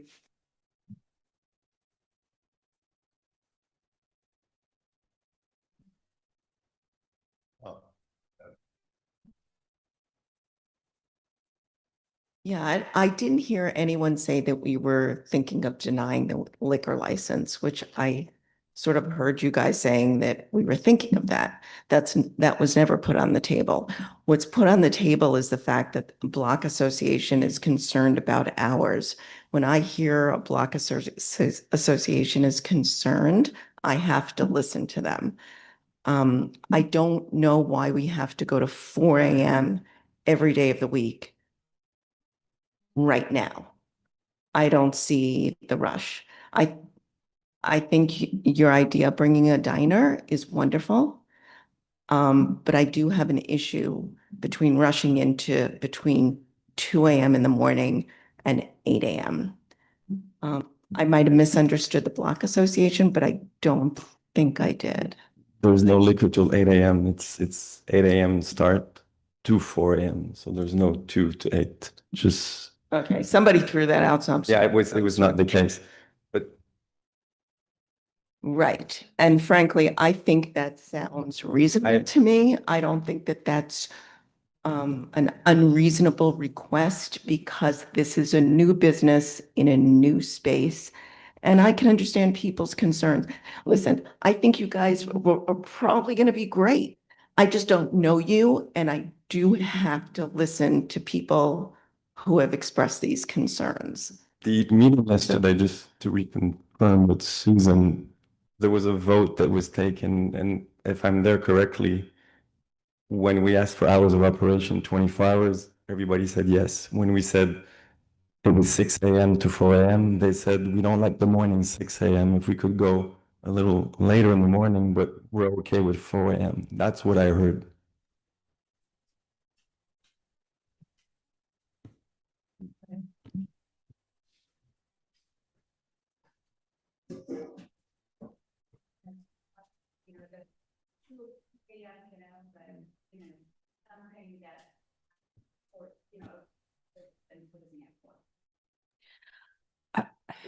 Could you repeat make a what's being said in the room? Because we can't hear it.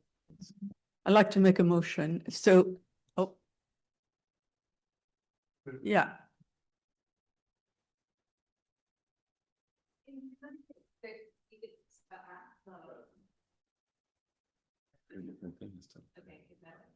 No.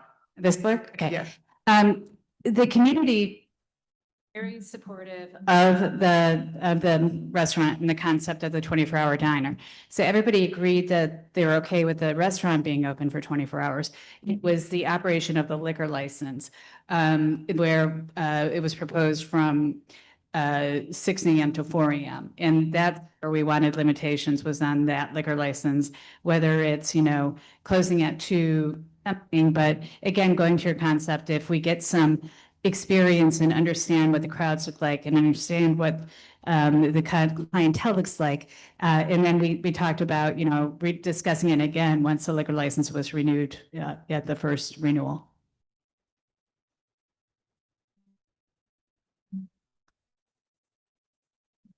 I'd like to propose a motion where it's 24 hours, but the liquor license stop at 2 o'clock, at 2 a.m. And obviously, anytime you want to come back, I mean, after we have some experience, you can always come back to the committee and say, okay, now let's extend it. And we have people on the avenue who have done that very successfully. And we've built a comfort level of operation and it worked really well. So, and then if you go only until 2 a.m., you wouldn't need to have a security person. We would, I think only if it goes beyond 2 a.m., you would have to have a security person. That would be my motion. If I can say that if we're committing to a alcohol service that's over 2 a.m., I don't know any restaurants that have security if there's not a. That's what I said. That's okay. So okay. I just wanted to security, clarify. right. No security as long as it's 2 a.m. What about 4 a.m. on the weekends, Stefan? No, that's the whole week. Okay. That's the whole week. To start, okay? We all understand. It's just that, Christine, and it's nice to hear your voice. You want this place to succeed. You don't want it to fail. No, we don't I'm want sure. to fail. I'm not sure they This can is- make it. I'm not sure they can make it in those hours without alcohol service. Okay. That's why we want this. I mean, the idea in this particular instance is that we're applying for the privilege to sell liquor at the maximum amount of time. We don't believe that that is going to translate to having big crowds of people coming in and ordering drinks before they're going to their job site at 6 a.m. That's not at all what the condition is. They're not cheap drinks. They're going to be restaurant price drinks.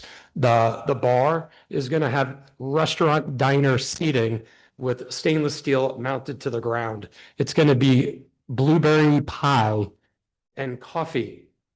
So I don't understand why the opposition to the opportunity to be able to have a business function at full strength. It's a little bit contradictory when you have someone saying that you need it or in order to survive, and then not many people are going to come during that time period to drink. So if you need it to survive and you need it 24 hours, that means that a lot of your revenue will come from it. And now you're saying that not too many people are going to drink for those hours. No, that's not what I'm saying. What I'm saying is that every dollar that we get from liquor, beer, and wine is much more profitable than French fries and scrambled eggs. And blueberry pie. Yeah, and so I want to say that And so- restaurants right now are all closing at what? 11 o'clock, 12 o'clock. I mean, your experience is very much around that type of restaurant. So I don't want to say you are not experienced to go to. I have 2 liquor licenses, one of them that I operate and have the liquor license that is 4 a.m. And then another one that I'm the director of operations of that is 4 a.m. And that's downtown. So I do have experience. Okay. My bad. And that's So anyway- for over a decade. I have done this, do we have a second? Well, wait, so, to let them decide, without like a sort of straw poll here, what are people's views on what Christine is proposing? Okay. And what was the reason? Does this work? Oh, what was the reason we didn't want longer hours of serving alcohol on the weekend?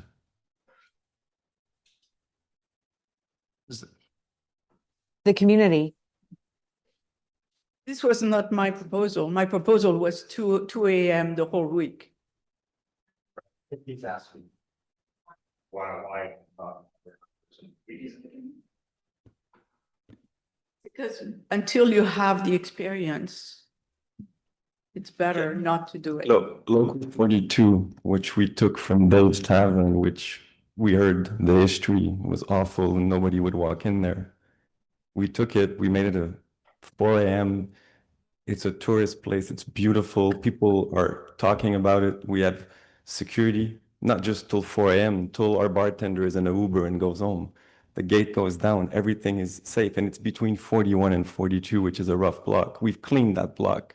The deli is open 24 hours next to us. We've really changed the nature of that block. And we feel that because we're there every day. We feel that this diner is not even close to that. This diner is going to actually cleanse the neighborhood. We feel that because the people that are on the sidewalk selling drugs in the darkness is not really conducive for the block. And I live on 47th Street. I'm in the neighborhood all the time. We're not here to do an empanada mama. We don't want to be empanada mama. It's not our business model. We're culinary and we want to create an experience to win an award. We want to create a diner that's going to be something special.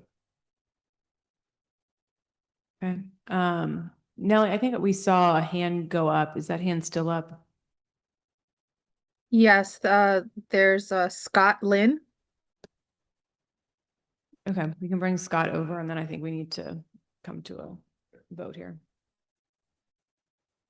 All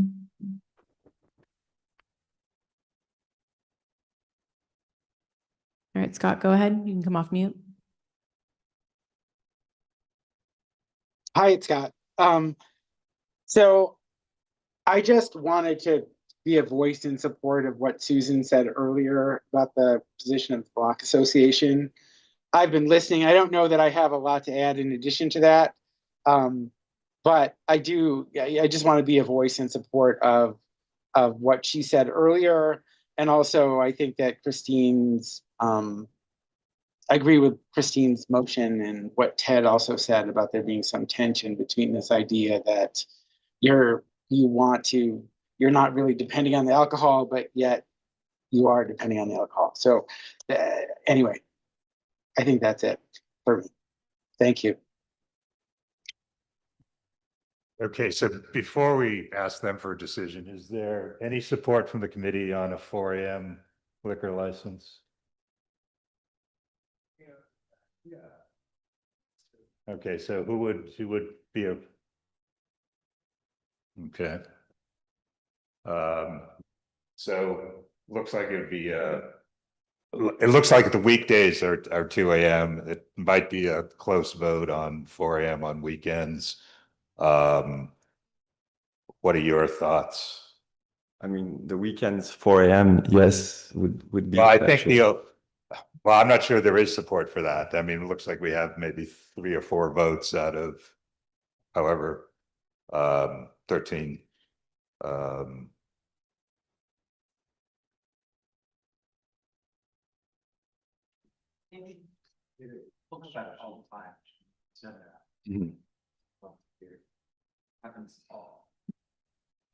Yeah. What I'm concerned is I'll commit to it today, but I still have 90 days to sublet. I signed the lease November 1st and I have the right to sublet. And we had a concept in mind. We can find another corner. It's going to come. I don't know when it's going to come, but we're not going to be motivated. And I don't want to commit tonight, but we may pass. I'm sorry to say. So we can. So I don't know if this is relevant with that comment, but I would second Christine's motion. I don't know if anyone did that yet. Okay, so I guess the question is, we can vote on the motion. If you're not agreeing to the 2 a.m., I guess we'd be voting To deny. to deny, saying we would recommend approval with 24-hour food service and a 2 a.m. close across the board. But it would be a recommendation of denial. The alternative would be for you folks to agree to a stipulation of 2 a.m. and then it would be a recommending of, approval with the stipulations. So the question for you is which way you want us to go. Can I make a suggestion? Okay. What if we compromised a little bit more and did 3 a.m. on the weekend? So I seconded the motion. Do we need to vote on that? Yeah. Or- So the question. Motion wasn't on the floor yet.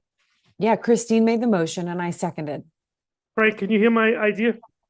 I did hear it, but we do have a motion and it doesn't look like, just reading the room, there's support for going beyond, or majority support for going beyond 2 AM. Okay, we're sorry.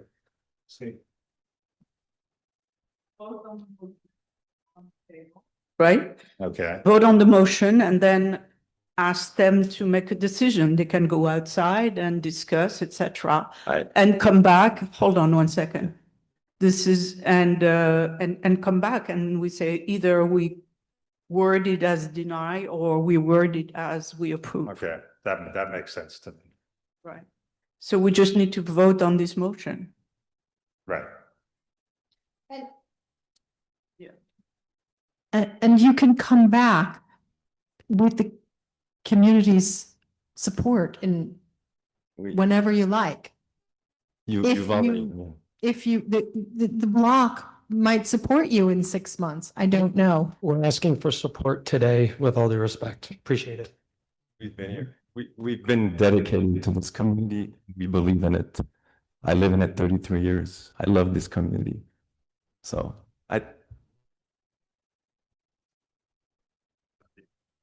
Sorry, Dan, right. okay. Motion. 2 hours is gonna make or break your economic deal. Yeah. So 2 hours is what I'm hearing is gonna make or break the economics of this deal. So how much liquor are you looking to sell in the middle of the night? It just sounds very conflicting with your eggs and shakes. So I could just say that I used to teach at NYU Stern School of Business, Executive Hospitality Management. And one of the elements that I used to teach is not just the hospitality business, but the business of hospitality.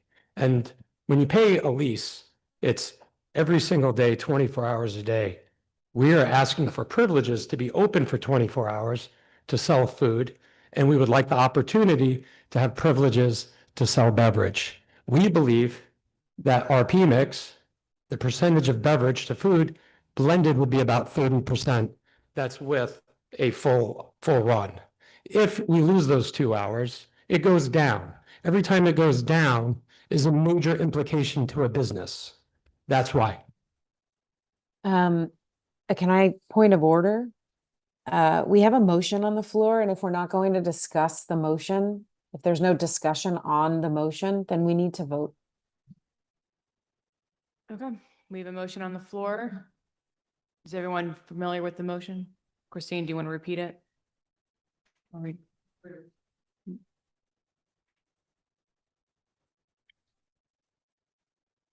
I said, open 24 hours a day, liquor up to 2 AM in the morning, no security.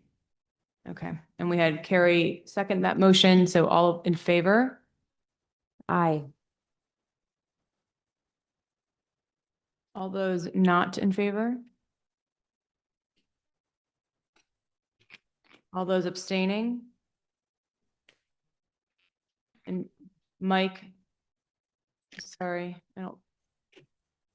Mike, are you still on? Okay. Okay, so that motion passes. We had 11 yeses, 2 nos. Right. So if you guys, we have a couple more agenda items, if you want to talk about it or talk with Frank. So the question is, you know, as it stands now, it would be a recommendation of denial. But if you guys want to agree to those terms, it would be a recommendation of approval, subject to those stipulations. Yeah. And if you know, we'll be busy for another half hour, I would say. Okay. Thank you. Jen, if you just come back and let us know either way, please. All right. On to number 17, 807 9th Avenue, B10 Enterprises LLC. Hi, my name's Nick Butter. I'm going to be the operator. I've been running places downtown for 30 years. I started in non-liquor businesses. I owned one of the first internet coffee houses, I called it, because we weren't a cyber cafe on Avenue A. We took an abandoned dentist's office that is across from Tompkins, been abandoned for 14 years, and we made it this really special internet coffee house where we didn't have beer or liquor. We charged for coffee and computers, and we had the kind of community where people would write their screenplays, meet their significant others, play Dungeons and Dragons, and we made enough money with no beer and liquor because we were charging for the computers, and things were very, very different in 1995 before Starbucks and before Nike had a website. So I basically very familiar. When my son was little, we were taking him way down to the financial district to get a haircut. We're like, why don't we open a kids' hair salon on East 7th Street? So we opened a kids' hair salon that did great for about 3 years till 2008 when the economy crashed and people didn't want to pay $65 for their kids' haircut. And that's what we had to do to be a kids' hair salon on East 7th Street. So I got into the bar business. I've owned Library Bar on Avenue Way, which has been there 26 years. Even though we're a dive bar, we don't have flight issues. I think everybody would agree we know how to run a business where people can drink, have a good time, and still maintain a safe space for everybody where everybody's welcome, no judgments. Then I was a big music fan, so we opened Cake Shop, which was a record store cafe upstairs, and a 150 capacity music venue in the basement. We opened with just the records and the coffee, and we had a beer and wine only downstairs and 3 years it took us to get up to full liquor license upstairs, full liquor license downstairs. We were around for 17 years at 152 Ludlow Street. Then I took over the old Pyramid Club. We soundproofed it and opened the first version of Baker Falls.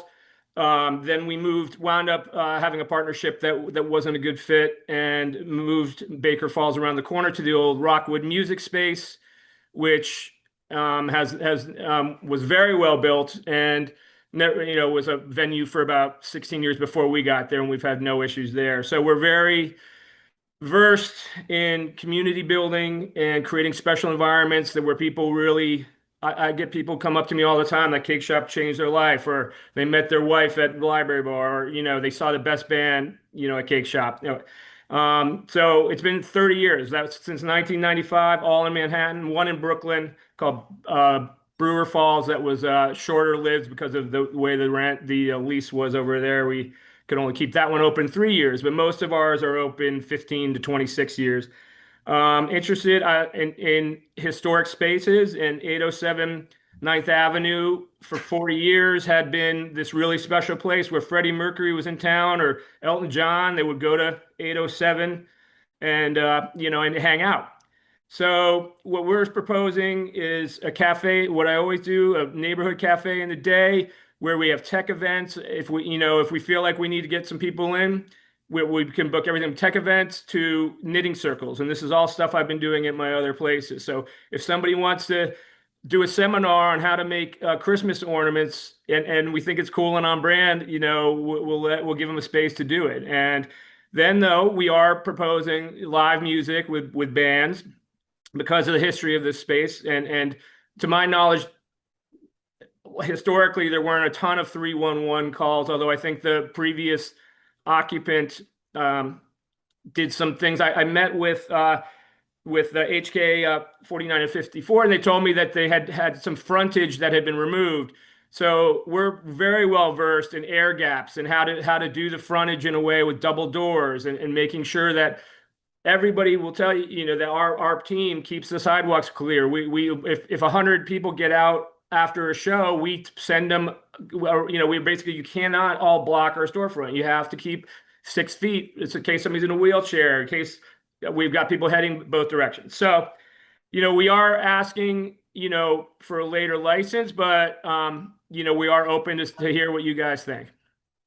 And my name's Frank Palillo, and the same thing happens in the office. I never get a word in edgewise with this guy. Great. Well, thank you.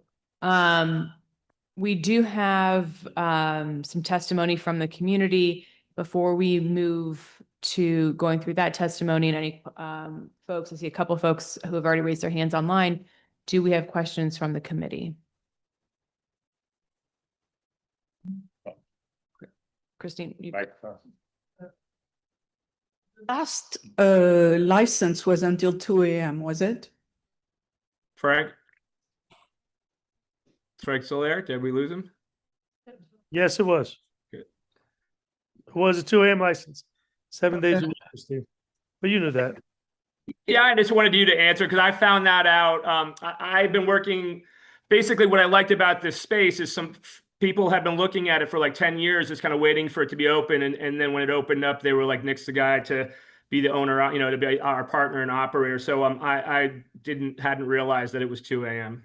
till like 2 days ago. Hold on 1 second so I can finish my questions. And then it looks like there is some of the steps which have not been filled out, Frank. Which ones, Christine?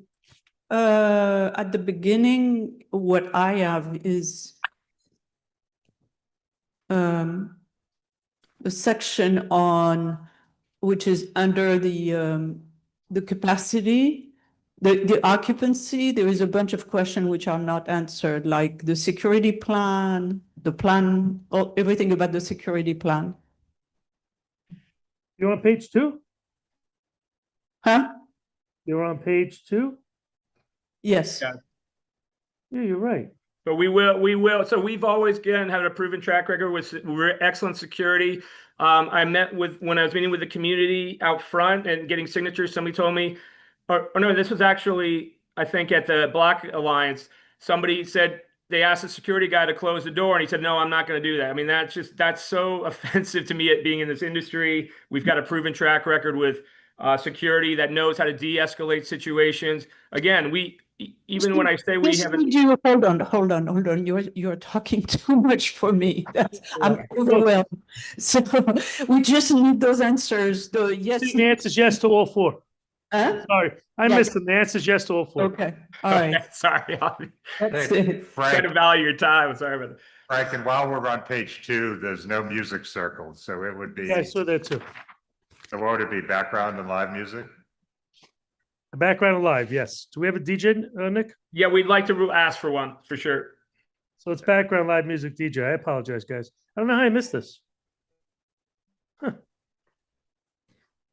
My apologies. Okay. I don't usually miss that, but okay. As I think people on the committee know, that the prior occupant, Bar 9, had a somewhat checkered history with the community.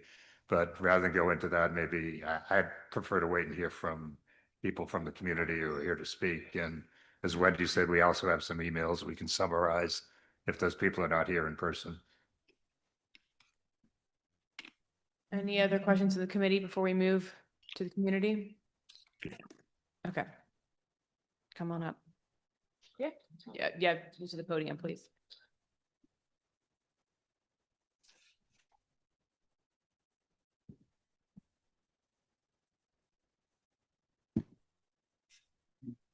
My name's Andrew Goldstein. I've lived at 401 West 53rd, 9th Avenue, West 53rd Street, and my apartment is also faces 9th Avenue, almost above the establishment.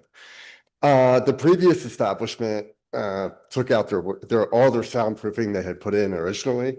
And so basically in like 2020, they started having outdoor events and stuff like that. And it was a really bad 10 years.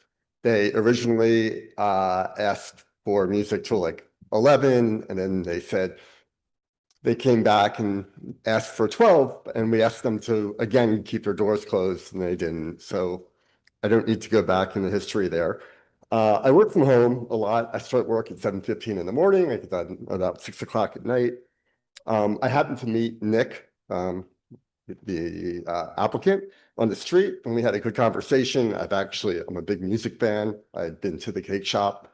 So conceptually, it sounds great to me, but the devil's in the detail a little bit. So the 4 a.m., I'm kind of concerned about that. It just seems like, hey, so let's try 2 a.m. They also, sorry.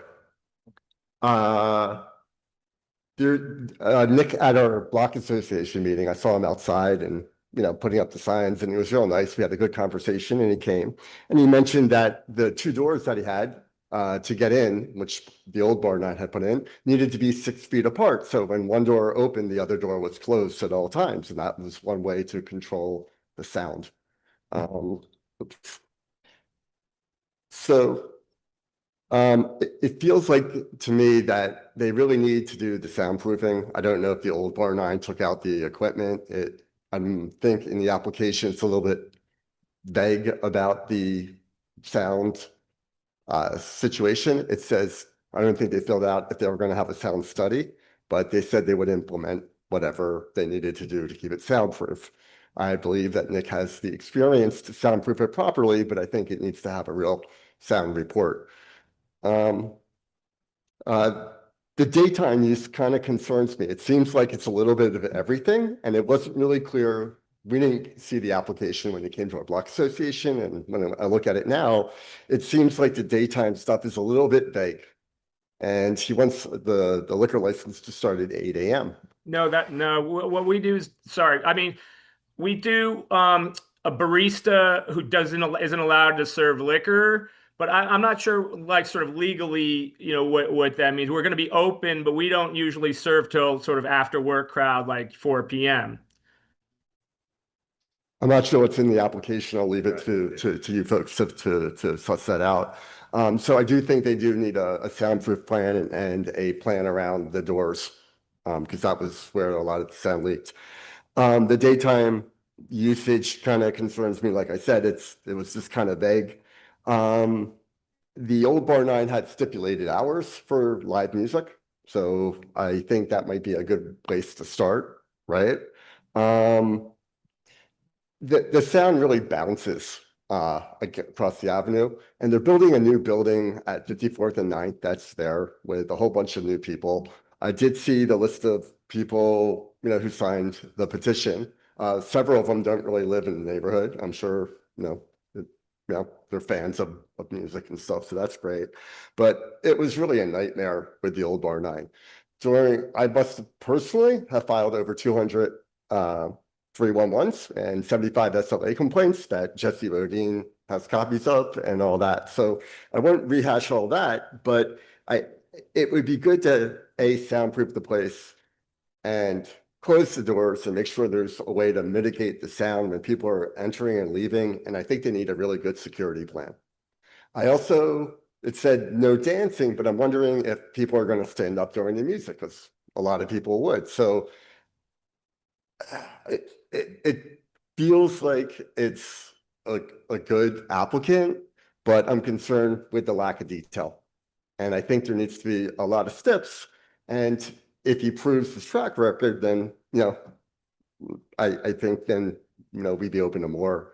Yeah, I think that's really the gist of it without kind of going on a whole lot, but thank you. Okay. Nellie, do we have anyone with their hand raised online? Yes, we have two people. We have Olivia and Andrea. Okay. Bring them over, please. Can I just respond real quick while I'm thinking about it? We do have on the app, on the signatures I filed, there's 6 people directly from 807 9th Avenue that signed our petition of support. I spoke to a lot of people. They seemed the soundproofing they were okay with it, and we discussed things about the door, and but I do have 6 signatures from people who lived immediately above us, and 2 people who liked our idea, support us, but they didn't feel comfortable signing because the one person said that their partner had the lease and they didn't feel comfortable signing. But I have 6 documented, and 2 other people I spoke with supported it. But just putting that out there. Okay, thank you. Olivia?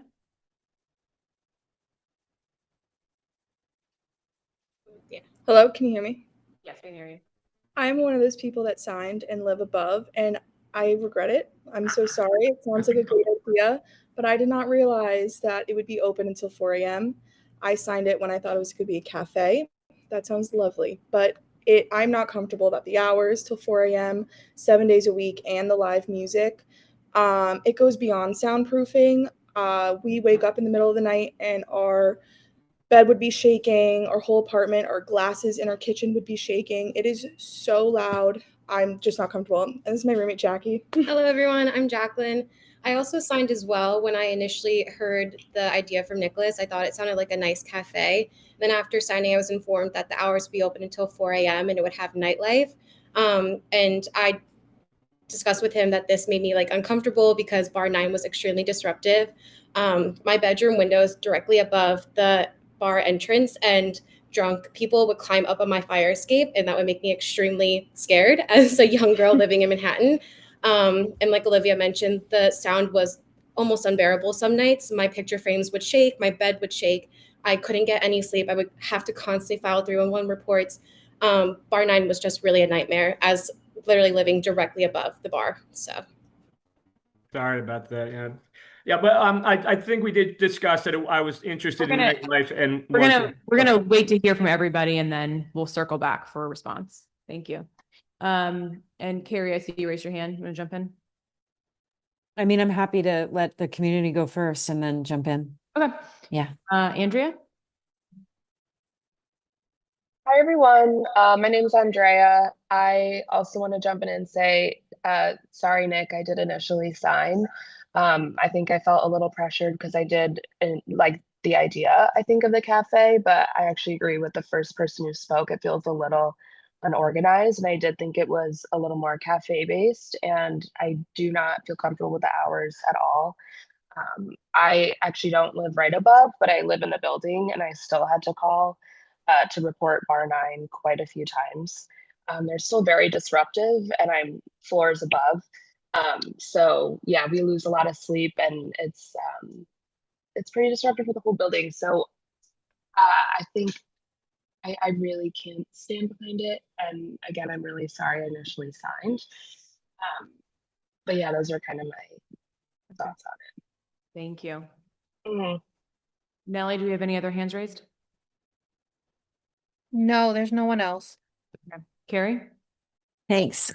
So I guess I'm just wondering, my concern, and this has nothing to do with bar 9, although I guess, that's a big issue for the community, but that it feels like from reading the testimony that we got from the community members who you've now heard from some of them, and the Block Association, that they didn't feel that when you met with them, they got the right information about what the actual establishment was going to be.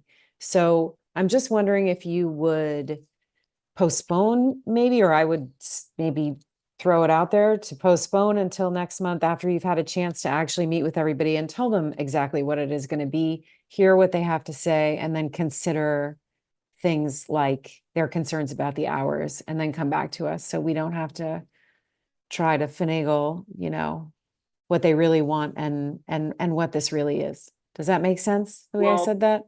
Can I speak? Is that okay? It's up to the chairs. Go for it. Yeah, so this is really, I don't want to say disheartening, but I watched people in community board 3 be deceptive about what they were doing, and to the community board get their license and then just do whatever they wanted. And that's why CB3 got so, very, they're well mobilized, they do their homework. So hearing this now, I mean, my version of that conversation was very different, because I said, yeah, we're going to bring a cafe, because I knew that the bar 9 wasn't open in the day. And I'm like, but I've always made it clear that that's 1/3 of our model. Our model is a cafe service, and we bring a cool neighborhood cafe, and we go all through the night with coffee, and we have a huge NA program. Then we do performances, and then we do like late night service. So I felt like I was very clear about that. And I always hate personally, though, trying to get signatures. It's a very awkward thing for me to do, even though I think we're doing good work. So I'm really sorry if I somehow misrepresented, but it was actually very important to me. Nick, Yeah. all those petition pages had the hours on them. Yeah, exactly. So that's why I felt a little ambushed just then. And we want to have a great relationship, obviously. So I'm not judging anybody, but it was discussed. I mean, Right. But I think, and again, we Question don't, on the floor, though. right, Frank, and we don't have to get into past history, but I think there are a number of open issues, it seems like, just looking at it going forward. Operating hours, music hours, what kind of soundproofing you'd be willing to do, opening hours, what's going to go on during the day. It seems that, we'd have to hammer through all of those things. So if there's a way of postponing and I think the Block Association's meeting tomorrow. Okay, all right. I don't know, Frank, it seems to me that there's a lot. I don't necessarily disagree with you, Frank, but it's not my decision. Okay. Yeah, I had actually, this all makes sense. Like I had put my name sort of hastily to get on the October one because I do think I'm a unique fluid operator that can get stuff quickly, and I know my financial partners, really, and even with the lease, there's only a certain amount of concession rent that we have on the lease before we start paying rent. So, I was hoping it was going to go a little better. I was kind of confident up until I found out that Nick, Yeah. it's not. And if we don't postpone it, you're not going to like the result. Okay. Is that fair, Frank? I was actually going to defer to you because you and I have obviously chatted, and but if it's up to I know this is community board well enough. Keep Yeah. going at this pace. We'll get 10 and 11. But I did hear that there was support for your business. I just hear that there are some concerns. And so I'm just putting forward that maybe you go back to the community and get those concerns more formalized so that when we get them, there is no confusion.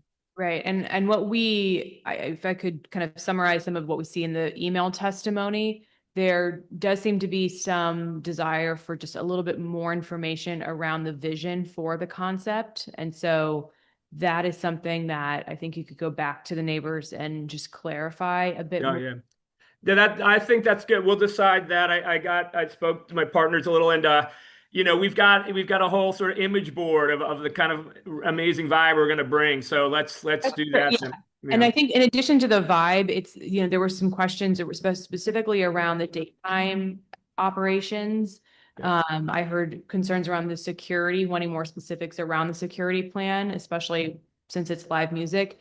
And then the biggest piece, what we heard today from the neighbors is the soundproofing / sound study. Yep. So, and of course the hours as well. So I think that would be, if you're able to postpone and have those conversations and come back to us, those would be some of the main issues that we would want to know that there's alignment with the community Just on. as we have the conversations over the next month, I do want whoever's here to know that we had a verbal commitment from Chef Daryl Hammond, who is a chef who's kind of does some celebrity chef stuff. But we are going to be.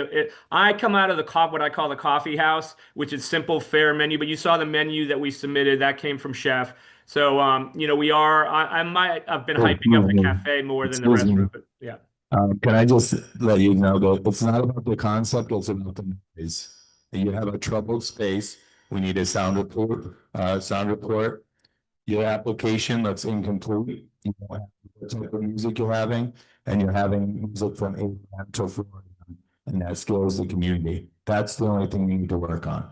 Okay. All right. So I think we can say we'll agree. We can save everybody's time if that's what we need, and say we'll postpone it then. Thank you. Thank you. And to the people who spoke online, please email the board office and let us know if we can pass on your emails to the applicant. Yeah, for sure. I mean, obviously, sure, I'll run into the folks upstairs. But so you can communicate with them directly. Andrew's okay if we give them your email? Okay, all right. But if you could, anyone online who wants to be involved in the discussions, please just send an email to the community board office tomorrow saying it's okay to put you in contact with the applicant. And then just because it's kind of intense for me to be in, will somebody just sort of summarize? Will there be a summary report that somebody's going to do, or we were just writing it all down? I've got it in my head. Don't worry about it. Okay, all right. This recording will be available on YouTube if you need to reference it. Okay, great. Thank you. All right, thank you. Thanks. All right. Why don't we do we have one more. Frank, the diner's ready to come back up if you like. You ready? Yeah. I need to vote, but I would like to mention something. It's very important. I just got an email and just spoke to Steve Harvey. He's on W44 Block Association. He wanted to get on the Zoom. He couldn't get in. He wanted to speak. He said they voted. I needed to speak. He is a board member and he wants to speak. Okay. Because to be clear, we didn't vote. He is upset because he said there was misrepresentation and he wants to speak. He was there yesterday and he said clearly, Susan betrayed the board, and he wants to speak because yesterday we did a vote with 25 people. It was unanimous. They changed their mind overnight. We need to hear him speak. It's very important. Okay. He just called me. No, no, Said- hold on. We hear you. Yes. There still is concern, and the concern exists as evident. So what our vote still stands, and we did take a vote, but you guys were sent off with the decision to make, and you need to come back to us with whether you want to continue on that or not before we continue on. Okay. You're done? Steve, do we want to hear? Why wouldn't we hear some? There's also the opportunity at full board for anyone to testify, just putting that out there. If somebody felt that they didn't get to speak tonight, wanna or there's the opportunity to speak at full board as well.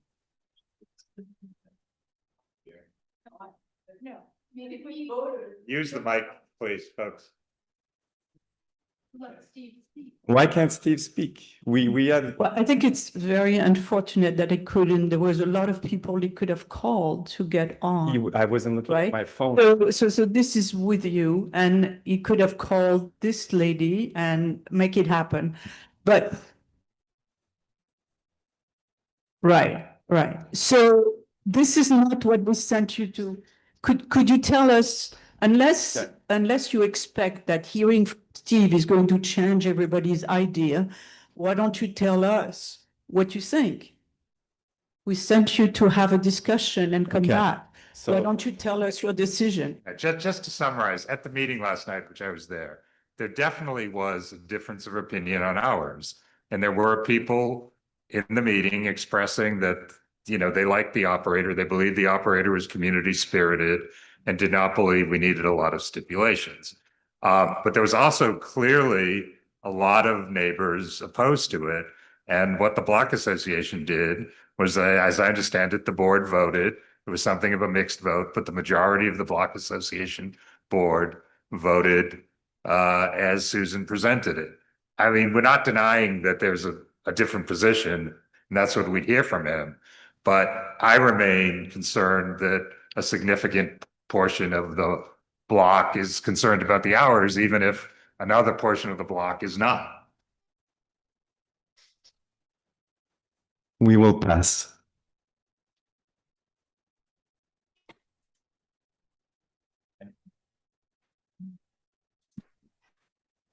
Okay. For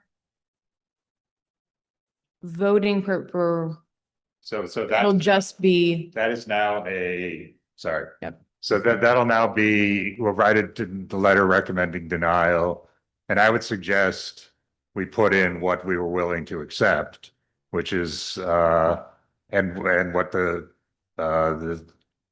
open 24/7 liquor service, from 8 a.m. to 2 a.m. And no security. 2 a.m. But 8 a.m. We want to push back the morning a little too, right? 8 a.m. to 2 a.m. do we need to vote on the denial? No, we voted. We voted. No. No, we voted that it would be a denial unless they came back and would agree, and then it would be a deny unless with the steps. All right, moving on to number 18, then 790 9th Avenue Junior Productions LLC. This is for a sidewalk cafe application. Guys, happy Thanksgiving, everyone. Thanks, Frank. You too. 790, yeah, that one and okay. You need a. I went to that location and it looked good. So, in the spirit of moving everything forward, let's hear if there's any comments. Yeah.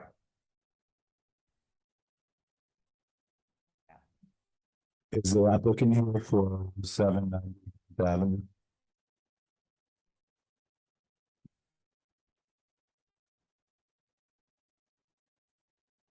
Okay, well, this is an application. This is not a liquor serving establishment. So this is only the sidewalk cafe, and very small, as Ted just said. All right.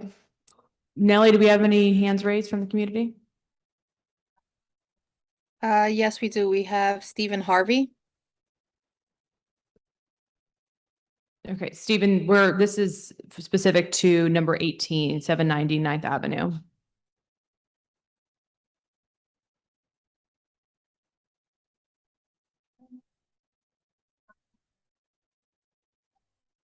But Nellie, is his hand still raised? Yes. Okay, I mean, bring over, but just Stephen, just so you know, this is for number 18, 790 9th Avenue, Junior Productions.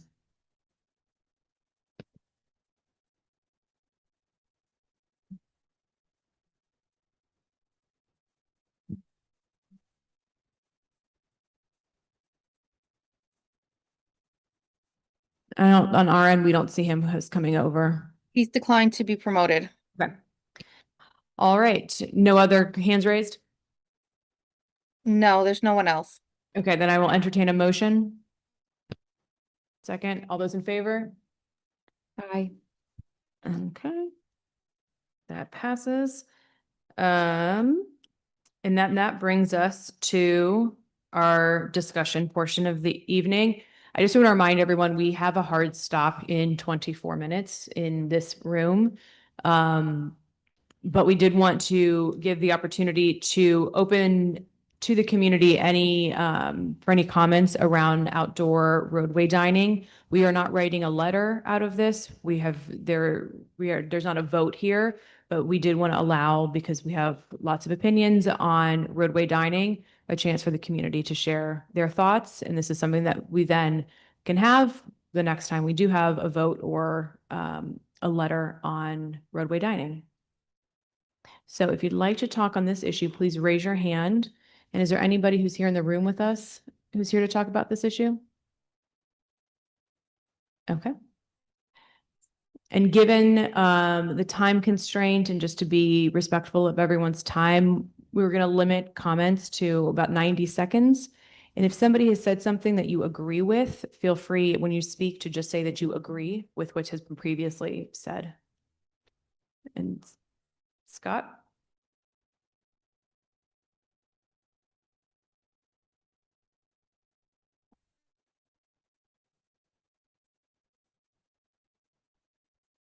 Hi, Scott. Feel free to come off mute. Can you hear me? Yes. So I sent an email to Nellie earlier. I don't know if you all got that, but I don't, unless you want me to repeat anything that's in there, I will just not do that. It would be helpful if you could explain what the current situation is, because my understanding is that there was supposed to be a hearing at the city council yesterday, but that was canceled. So I don't know why the hearing was canceled. Is it was just postponed, or is it canceled entirely? It'd be helpful to know that if you guys know. Also, did the letters that got approved at the last full board meeting, did those get sent? I couldn't find those at all on the website. So I'll take that. The hearing was postponed and it's now on the 24th. Okay. Can you hear me? Yeah. I can hear you. Yes. Okay. So it was moved from the 17th to the 24th. We are not aware of that. And second, the letter which was passed was sent, and I don't know whether it was put on the website yet or not. Because I know there were some amendments. The reason I ask is because I know there were some amendments that were approved at the board meeting. Yeah, I can send it to you what we have if it's not. Okay. Or Nellie, can you send that to Scott? Yes, I can send the letter. Okay. Sorry. I guess my only other comment is that I think it's rather unfortunate that this is all, and I know it's not the fault of this committee, but that it's all so compressed. It would also be helpful to know if you guys know, are they trying to get this passed before the end of the year so that, or before the end of the month, so that the restaurant outdoor dining can stay over the winter this year? It is my understanding as they are trying to pass it as soon as possible. There is a lot of activities happening before the end of the year. Okay. We also want to do all that stuff in this administration versus the next one. Oh, that's interesting. Okay. Okay. Thank you. I don't, again, unless you didn't get the email that I sent through earlier, I don't need to repeat it. Thank you. Yeah. I've seen the email, and if you, was it in the folder? Okay, great. Yes, but thank you, Scott. We appreciate your insight. Thank you. Nellie, do we have any other hands raised? No, there's no one else. Okay, fantastic. So with that. Second. Yes. All those in favor? Terminator. Thank you, everybody, and happy Thanksgiving. Terminator. Look at him. Night, Joe.